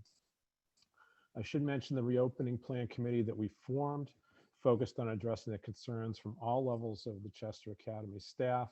This effort represented a true partnership between the administration, the staff members, toward the common goal of returning to the classroom. It was great to see everybody at the table, whether it be union member or staff, administration, our nurses, our facilities management folks. Everybody was there with their sleeves rolled up, working towards getting us back in the classroom. And that was a very positive experience from my standpoint. Although, as Shannon said about making life and death decisions, I learned more about Hvac Systems this summer than I would ever care to know. And I also spent a lot of time this summer in meetings trying to figure out how we were going to reopen. Also, it goes without saying that addressing the concerns of our Chester Academy parents was a paramount part of the reopening plan, and working and finding the best ways to communicate with parents and families this summer was a challenge, given all the options that people use and don't use these days in terms of wanting to get information. Current challenges that we're facing, as I think multiple people noted, as a school board member, one of my biggest concerns is that we have an approved budget for this year. COVID-19 pandemic was not part of that budget when it was approved by the legislative body. So we're struggling with both one-time and recurring expenses related to COVID remediation this year. And sadly, most of those are going to continue into the upcoming year as well. So as we're developing the 2021-2022 budget, that's an area of concern as well. That's coupled with the impact on our community, where Chester is projecting possible declines in available revenue due to property tax issues with our taxpayers. In addition, in terms of struggles and issues that we're facing, I think it's been mentioned several times here, we continue to struggle to find the appropriate necessary number of substitute teachers to ensure that we have a continuity of instruction throughout the year. We've also struggled to find additional nursing staff to augment the staff that we have available at the school. And that's been a challenge and a concern, but kudos to our nursing staff for doing everything they can to support the environment that we're working in. Potential legislative inquiry or support. In and amongst all the stuff we've got going on, including, as Shannon said, life and death decisions, we're also trying to figure out how to fund and run our school district. And we've got a couple of things that we've been working on, which I really like that we wouldn't have to work on them, but we're still trying to figure out the impact of the kindergarten funding on the Chester School District. That continues to be an issue. We really could use that money this year based on all the expenditures we've had for COVID remediation, but sadly, we still find ourselves under significant financial pressure, and this hasn't been resolved as of today. Although I guess the Department of Education notified us that they are now working on it. In 2017, the federal government made a determination that IDEA funds weren't being distributed correctly. they made a change that immediately became an issue for us because we tuition our kids to Pinkerton, and all of the federal dollars for special education services were going to the Derry School District rather than to Chester. However, Pinkerton bills us on a tuition basis, so we don't have the money to pay our bills, and we've been working with the Department of Education, and they have been working with the New Hampshire Attorney General's office for well over a year, and that still hasn't been resolved. So they're leaving it up to the local school districts to figure it out on their own. So that's kind of where we're at on that. So that's sucking up more time than we don't have. And last, the most disappointing thing was the fact that we were notified on September 11th by the Department of Safety, Homeland Security, and Emergency Management that they were going to renege on their promise to reimburse us for COVID remediation work. So that was pretty disappointing, and also from a financial standpoint, kind of gutting. So if you folks have any sway on any of these issues or can move any of them forward so that we don't have to spend time working on it with the New Hampshire Department of Education individually or the federal government or Health and Human Services or whomever, that would be greatly appreciated. But I would like to thank you all for the work that you do on behalf of education and the children in our state. I know how hard it is and how difficult it can be. And I do appreciate all the work that you do. I'd like to thank you for that. So thanks. Thank you, Royal. Andrea? Great. Thank you, Becky. My name is Andrea Folsom. I'm the vice chairperson at the Hopkinton School Board. And thank you again for allowing us time today to hear an update. So the Hopkinton School District, we've been back in school for only 3.5 weeks. We began the year a little later on September 14th, trying to give ourselves as much time as we could to be prepared in a hybrid model for all 3 of our schools. However, after just 2 weeks in school, we unfortunately received notice of 2 COVID positive students, and our middle high school had to switch to remote learning for grades 7 through 12. Now, I want to make it clear that we did not have to make this switch because of a COVID outbreak, which thankfully was contained to just those 2 students. However, DHHS contact tracing identified at least 5 teachers that were required to quarantine. And some of those teachers were worried may not be returning to school because of the stress of all of this. We simply did not have the staff to teach in person. Now, beginning this year, we've actually hired 2 full-time substitute teachers. We have additional subs, you know, on call, ready to come in. But even with all of that, we already have teachers who are teaching remotely because of serious health concerns, and the staffing issue was just too much for our system to be able to bear. As an aside, I do just want to note that had our school had access to rapid testing, we may have been able to prevent this move to remote if we had been able to identify these positive cases sooner, which would have meant fewer teachers and staff being required to quarantine. I also want to note that even if there were 5 individuals that we were able to pull in and help teach these classes where these teachers were needed to quarantine, we still may not have been able to do it because our budget, which had not passed the last time I had spoke to you in July, but which did pass mid-August with only a 1.8% increase, our budget simply would not have been able to handle the strain of these additional costs. So as a recap for Hopkinton, 3.5 weeks in, we have encumbered or spent all of our CARES grant. We have no option for FEMA, even though as other districts have noted, we were prepared to put in at least $30,000 to $50,000 right off the bat in funding there. We face an even more difficult budget season on the heels of one that just wrapped up for us in August. And we've already had to move to remote education for our middle high school due to a lack of staffing. The one thing that all of these have in common, unfortunately, is funding or a lack thereof.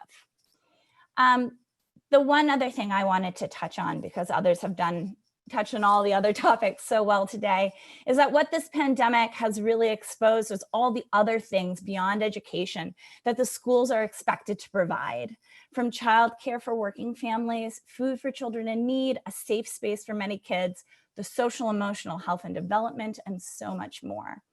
We've heard today from our nurses, we've heard from our special educators, we've heard on the school board from many, many families. But the families that I worry the most about are the ones that we are not hearing from, the ones that are not just slipping through the cracks, but are free falling. The students and families that are facing the food and economic insecurities, abuse, lack of technology due to either a lack of Chromebooks or internet access, and thus a lack of consistent education because a child can simply not learn when their whole world is on fire. So I know we've heard today that we have not yet seen, in some cases, a need for additional compensatory education, but I really worry in our district and in others that it is because we have not yet been able to hear from these families, not because that need is not there. Thank you.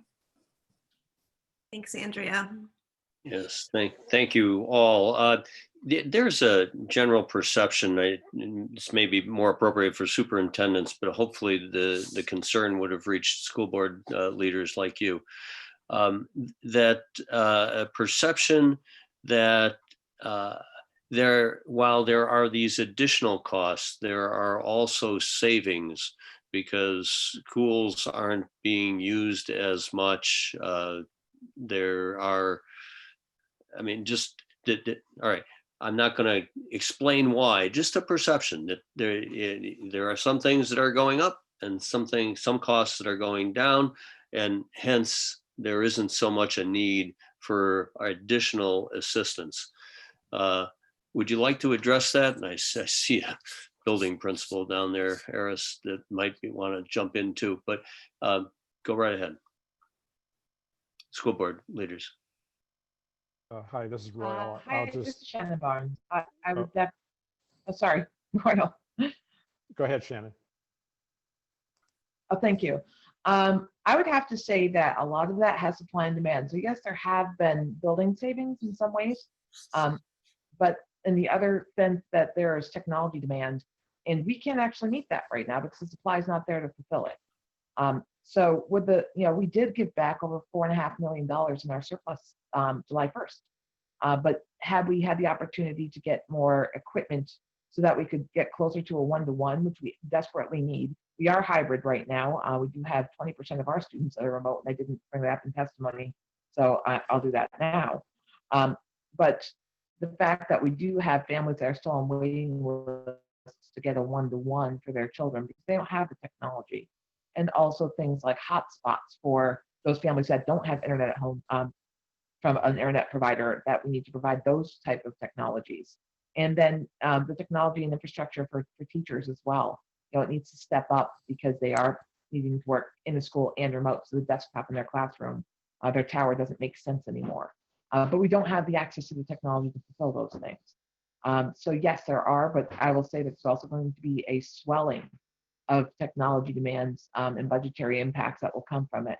And the things on infrastructure that are impacting us right now are, the things that we didn't have before, remote, basically portable work, hand washing stations and sanitizing stations, and the fogging machines that we have, things that we would like to have, like temperature gauges at all the entrances so we can check the temperatures of our students.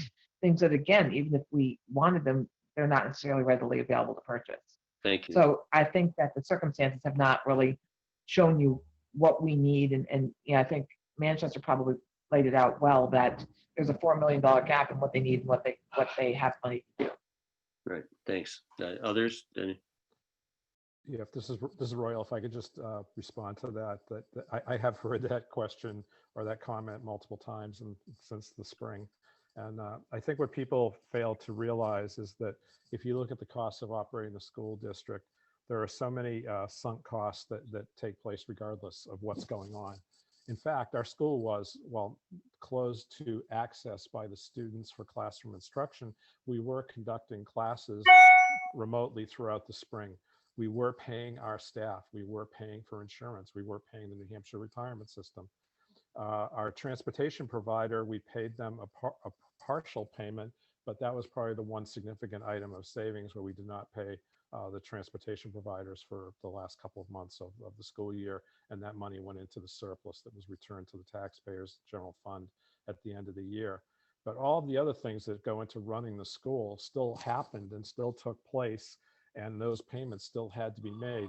And in fact, our high school students that are tuition to Pinkerton Academy, we still had to pay that bill, and that's about a third of our overall operating budget is the tuition costs for high school students.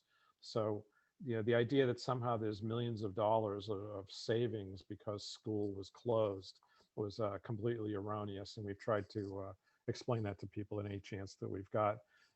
But you know, we're a small school district. We have a single school. There isn't a lot of money in play here, but the margins are also a lot finer and cut a lot finer. And the fact that we've spent over $180,000 since March, and it's still going up on COVID remediation efforts of one sort or another, whether it's hiring an additional custodian, hiring substitute nurses, putting in an HVAC ionization system that cleans our air more effectively.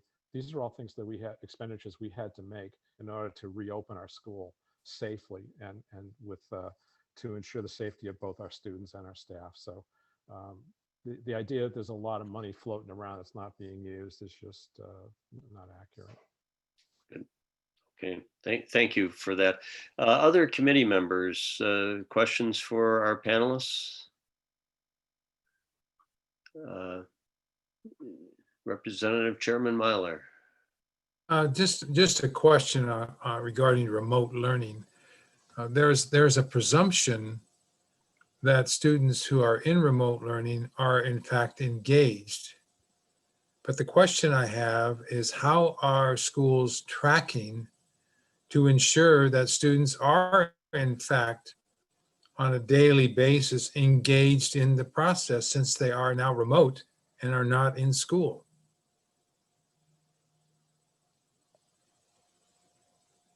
Perhaps, there we go. Principal Hersey, what do you say about that? I'll hop on that one. So they're engaged as much as they are developmentally able to be engaged. Talking about that attention span again, it doesn't take long for them to be fiddling with buttons on the screen or be jumping around. Not to mention there's so much going on in all of their homes during remote instruction time that we can't control.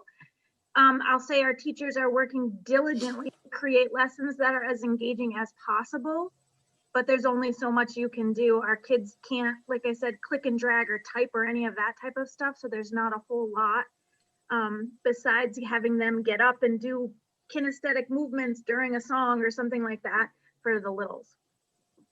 And this is Shannon again. And I would say for those that have district given devices, you know, those that are using their own devices, we don't have the same tangibles on, but we use other ways. We use Go Guardian, so we can actually see how their activity, what they're in, how long they're in those applications, you know, so we can find their level of engagement. It also helps us to realize if they're on it too long, if maybe they're getting frustrated with some of the technology, it's not, and being able to do interventions to that, so it's not a frustration for them. You know, obviously when we have teacher meetings, we spend a lot of time making sure that students are engaged and we do proper attendance roles and everything else that way to try to really get a feel for what they're grasping remotely. It's not the ideal, of course, way of doing so, but it is. We have a couple different tools that we're using based on how the student is set up remotely. Great, thank you. If I could just offer in Chester, one of the things that we found was that due to the chaotic nature of us going to remote in the springtime, it didn't go well. I mean, there's no better way to put that. But some of our teachers were trying to create asynchronous learning opportunities with students, knowing that there was chaos at home too. So what we found is that did not work very well. So we made a conscious decision that we would only provide for synchronous learning opportunities where the kids have to take part and be available if they're remote in the classroom activities. You know, as the principal said earlier, it's only as good as the kids' developmental ability to take part, but we are making a conscious effort to make sure the kids are engaged. The teachers are engaged with the kids by having touch points with them throughout the week one-on-one type things, as well as meeting and communicating with parents on a regular basis. So we're trying to turn that around a little bit by making it a requirement on and it does put an additional burden on the families, no doubt about it, but that they have to take place at a set time in a set way in order to participate. I'm going to jump in. Thank you. Thank you to everyone who's presented. For anybody, legislators who maybe have jumped on since we began, the wrap up with the commissioner. He is unable to attend today's hearings, listen to the testimony. Hopefully he's got an opportunity to listen to the recording, but we aren't going to have an opportunity to have him help us wrap up here on a conclusion, or just wrap up with some questions that we would normally have after 3 hours of testimony or presentations, excuse me. So the next round here is for legislators to just give some feedback to Chairman Myler and me. Hopefully this has been useful and informative. We know that we've had requests to try to structure other meetings. I think there's some problem with obvious to trying to schedule other sessions between here and the coming legislative session, but maybe others have some thoughts or insights what your needs would be and how we might accomplish meeting those. Yeah, Representative Luna. Mr. Chair, thanks. I just wanted to make a quick point on something that Royal just brought up as well, which was the full day kindergarten startup grant, which had I think bills began both in the House and the Senate on that. Certainly the House bill, I think, proceeded with practically a unanimous vote on the House floor back in early March, and died with the end of the session, as so many things did. So I was wondering if something like this could possibly be considered a casualty of COVID, and maybe can be financed through a CARES grant. You know, it's I forgot what the total fiscal note was on that. I think it was less than $1 million. It was going to be granted to towns that had made the commitment to begin full day kindergarten. The reason it got caught in the end was I think due to obviously a rush very much at the end of session and an effective date that wasn't caught in time, and there's got to be a way to remedy this.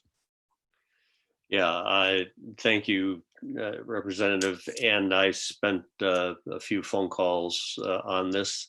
I have the wording to the amendment that was to be offered to the House Finance Committee that was needed in order for the initial legislation to be thorough enough to cause a draw on reserves to make the funding possible before the end of fiscal 20.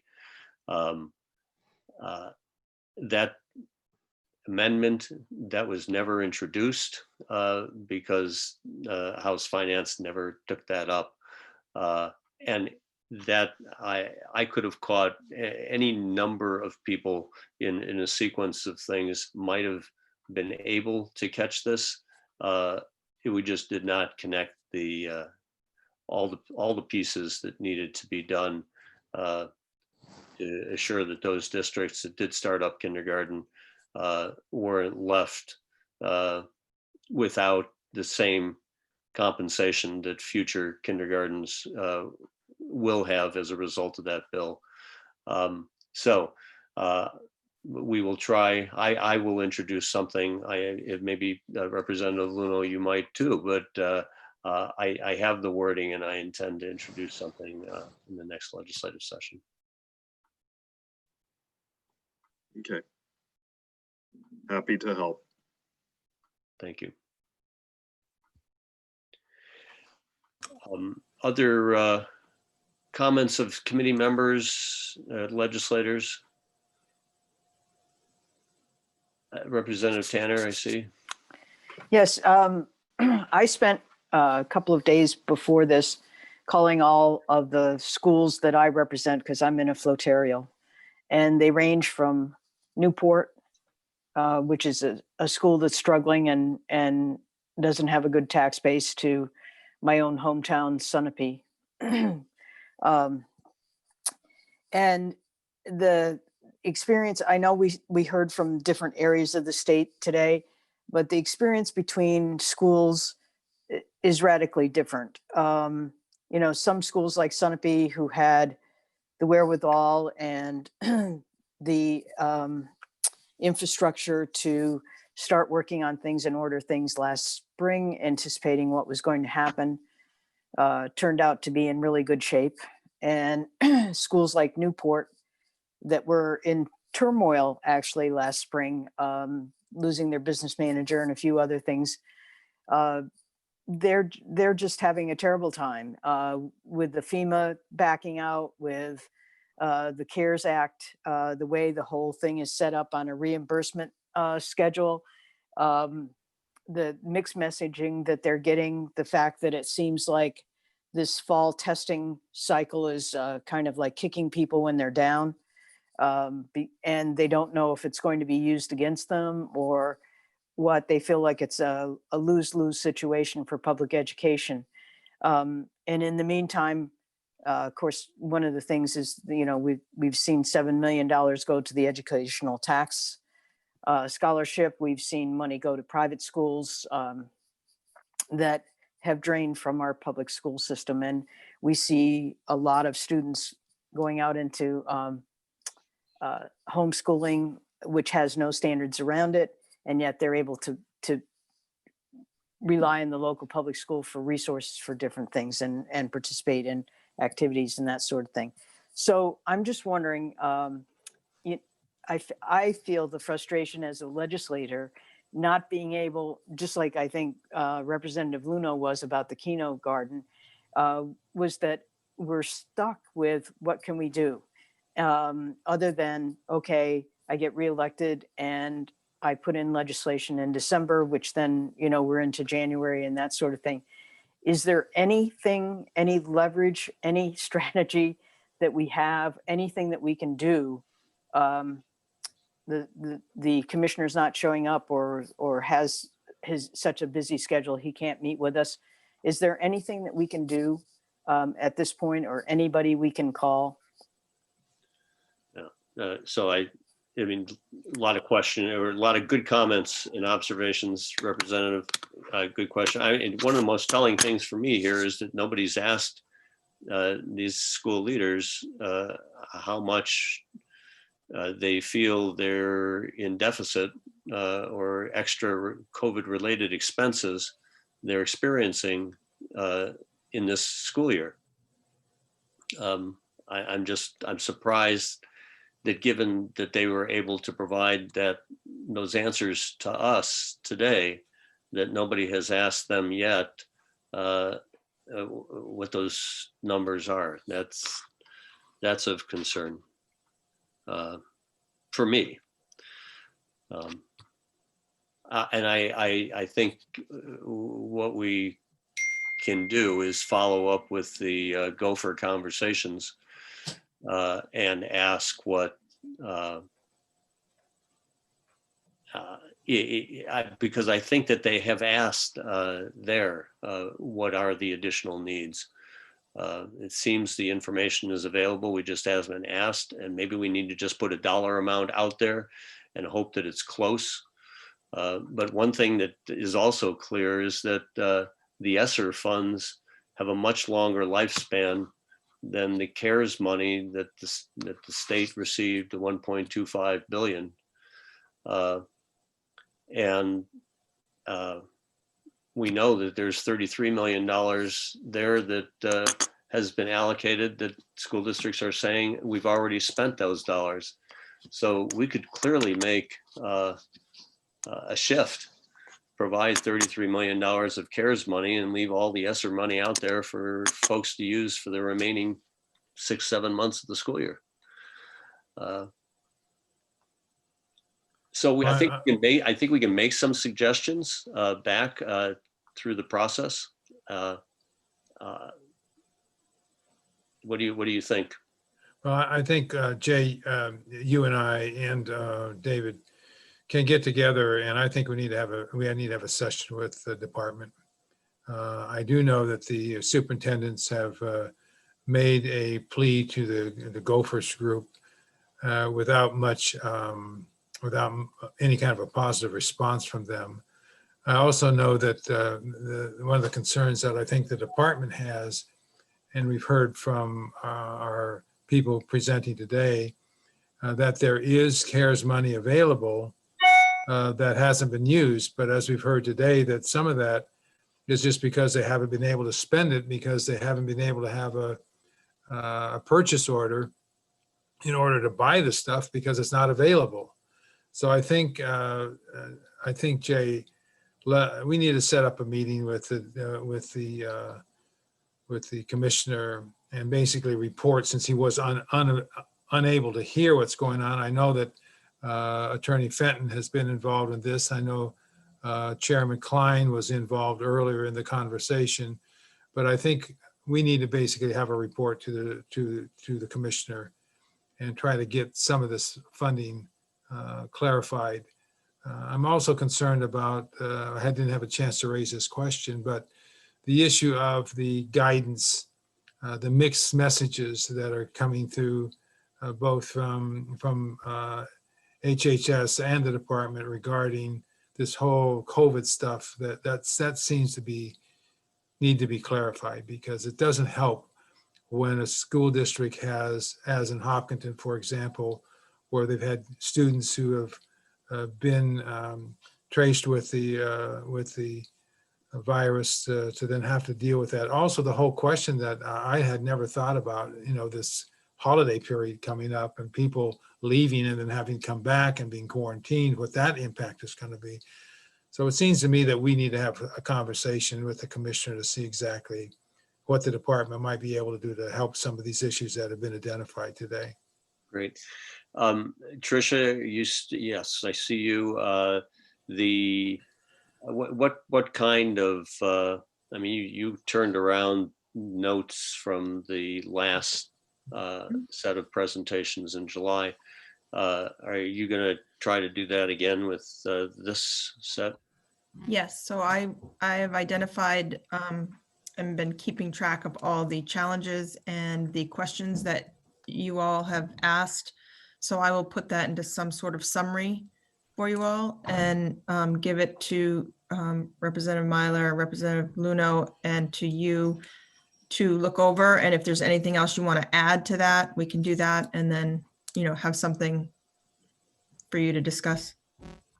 Okay, well, we'll certainly get it back to the legislators too, for your review and use. Okay. I'm not hearing that we should try to do any further public presentations between now and the end of our terms, which is coming up fairly soon. Correct. And so seeing that, I want to thank all of the presenters today. Thank you for the time you've put into it. There's obviously more time you put into it than what we afforded you today to present it. And clearly we are making progress in a lot of different ways under a lot of different instructional modalities. It's good to hear that the adaptive as Royal, I think, said, adaptive classroom environments that people have moved to in this short period of time. So I'm reassured by that. We obviously have been teed up with a number of challenges that schools are facing. Challenges with staffing, with testing, with remaining open, with the whole notion of learning through technology, and the amount of time and what we're expecting parents and students to be able to do in a remote environment. So the challenges are ahead. They're more than just funding, but it is striking to hear repeated concerns about how school districts are going to meet the demands that are on them for the remainder of the year. So with that, legislators, thank you for your attendance and the kind of advocacy and interest that you're showing in education and in your schools in the state. And I think our attention to the topic will just be more heightened as we get into the next legislative session. And I think our ears are a little finer. We've got more information to arm us with knowledge that'll be helpful as we consider legislation to be filed and to be taken up next year. So thank you very much. Thank you. Thank you for everyone. Senator, thank you, Tricia. Yes, probably doing. Thank you, Tricia. Thank you, Alan Rapp, for Thanks, arranging. Alan. Great to see everybody. You got to do a roll call to adjourn of the people that are. Oh, yeah. Okay. All right. Really, we need a motion to adjourn. Don't leave. When you're at the end of the agenda, I think you're done. Alan, your guidance? Yeah, I would just go, you read the people on the screen, or I can do it for you. We just need a motion to adjourn, and then. All right. Motion made to adjourn, Representative Malone makes, seconded by Representative Woodcock. And let's go across the screen. Representative Allard. Aye. Senator Khan, aye. Representative Ellison. He said aye. He's good. Representative Tanner. Aye. Representative Luno. Yes. Representative Woodcock. Yes. Senator Ward. Yes. Representative Doherty. Yes. Representative Vallone. Yes. Yes. Representative Lay. Yes. Excuse Yes. me. I don't get that. That's okay. Senator Deach Yes. and Representative Cornell. Yes. And I think we have a majority of both bodies allowing us to formally adjourn. Again, Great. thank you to the Senate staff for arranging this and letting us go a little long. Appreciate it all. Thank you. Great. Bye. Take care. Take care. Bye. You're welcome.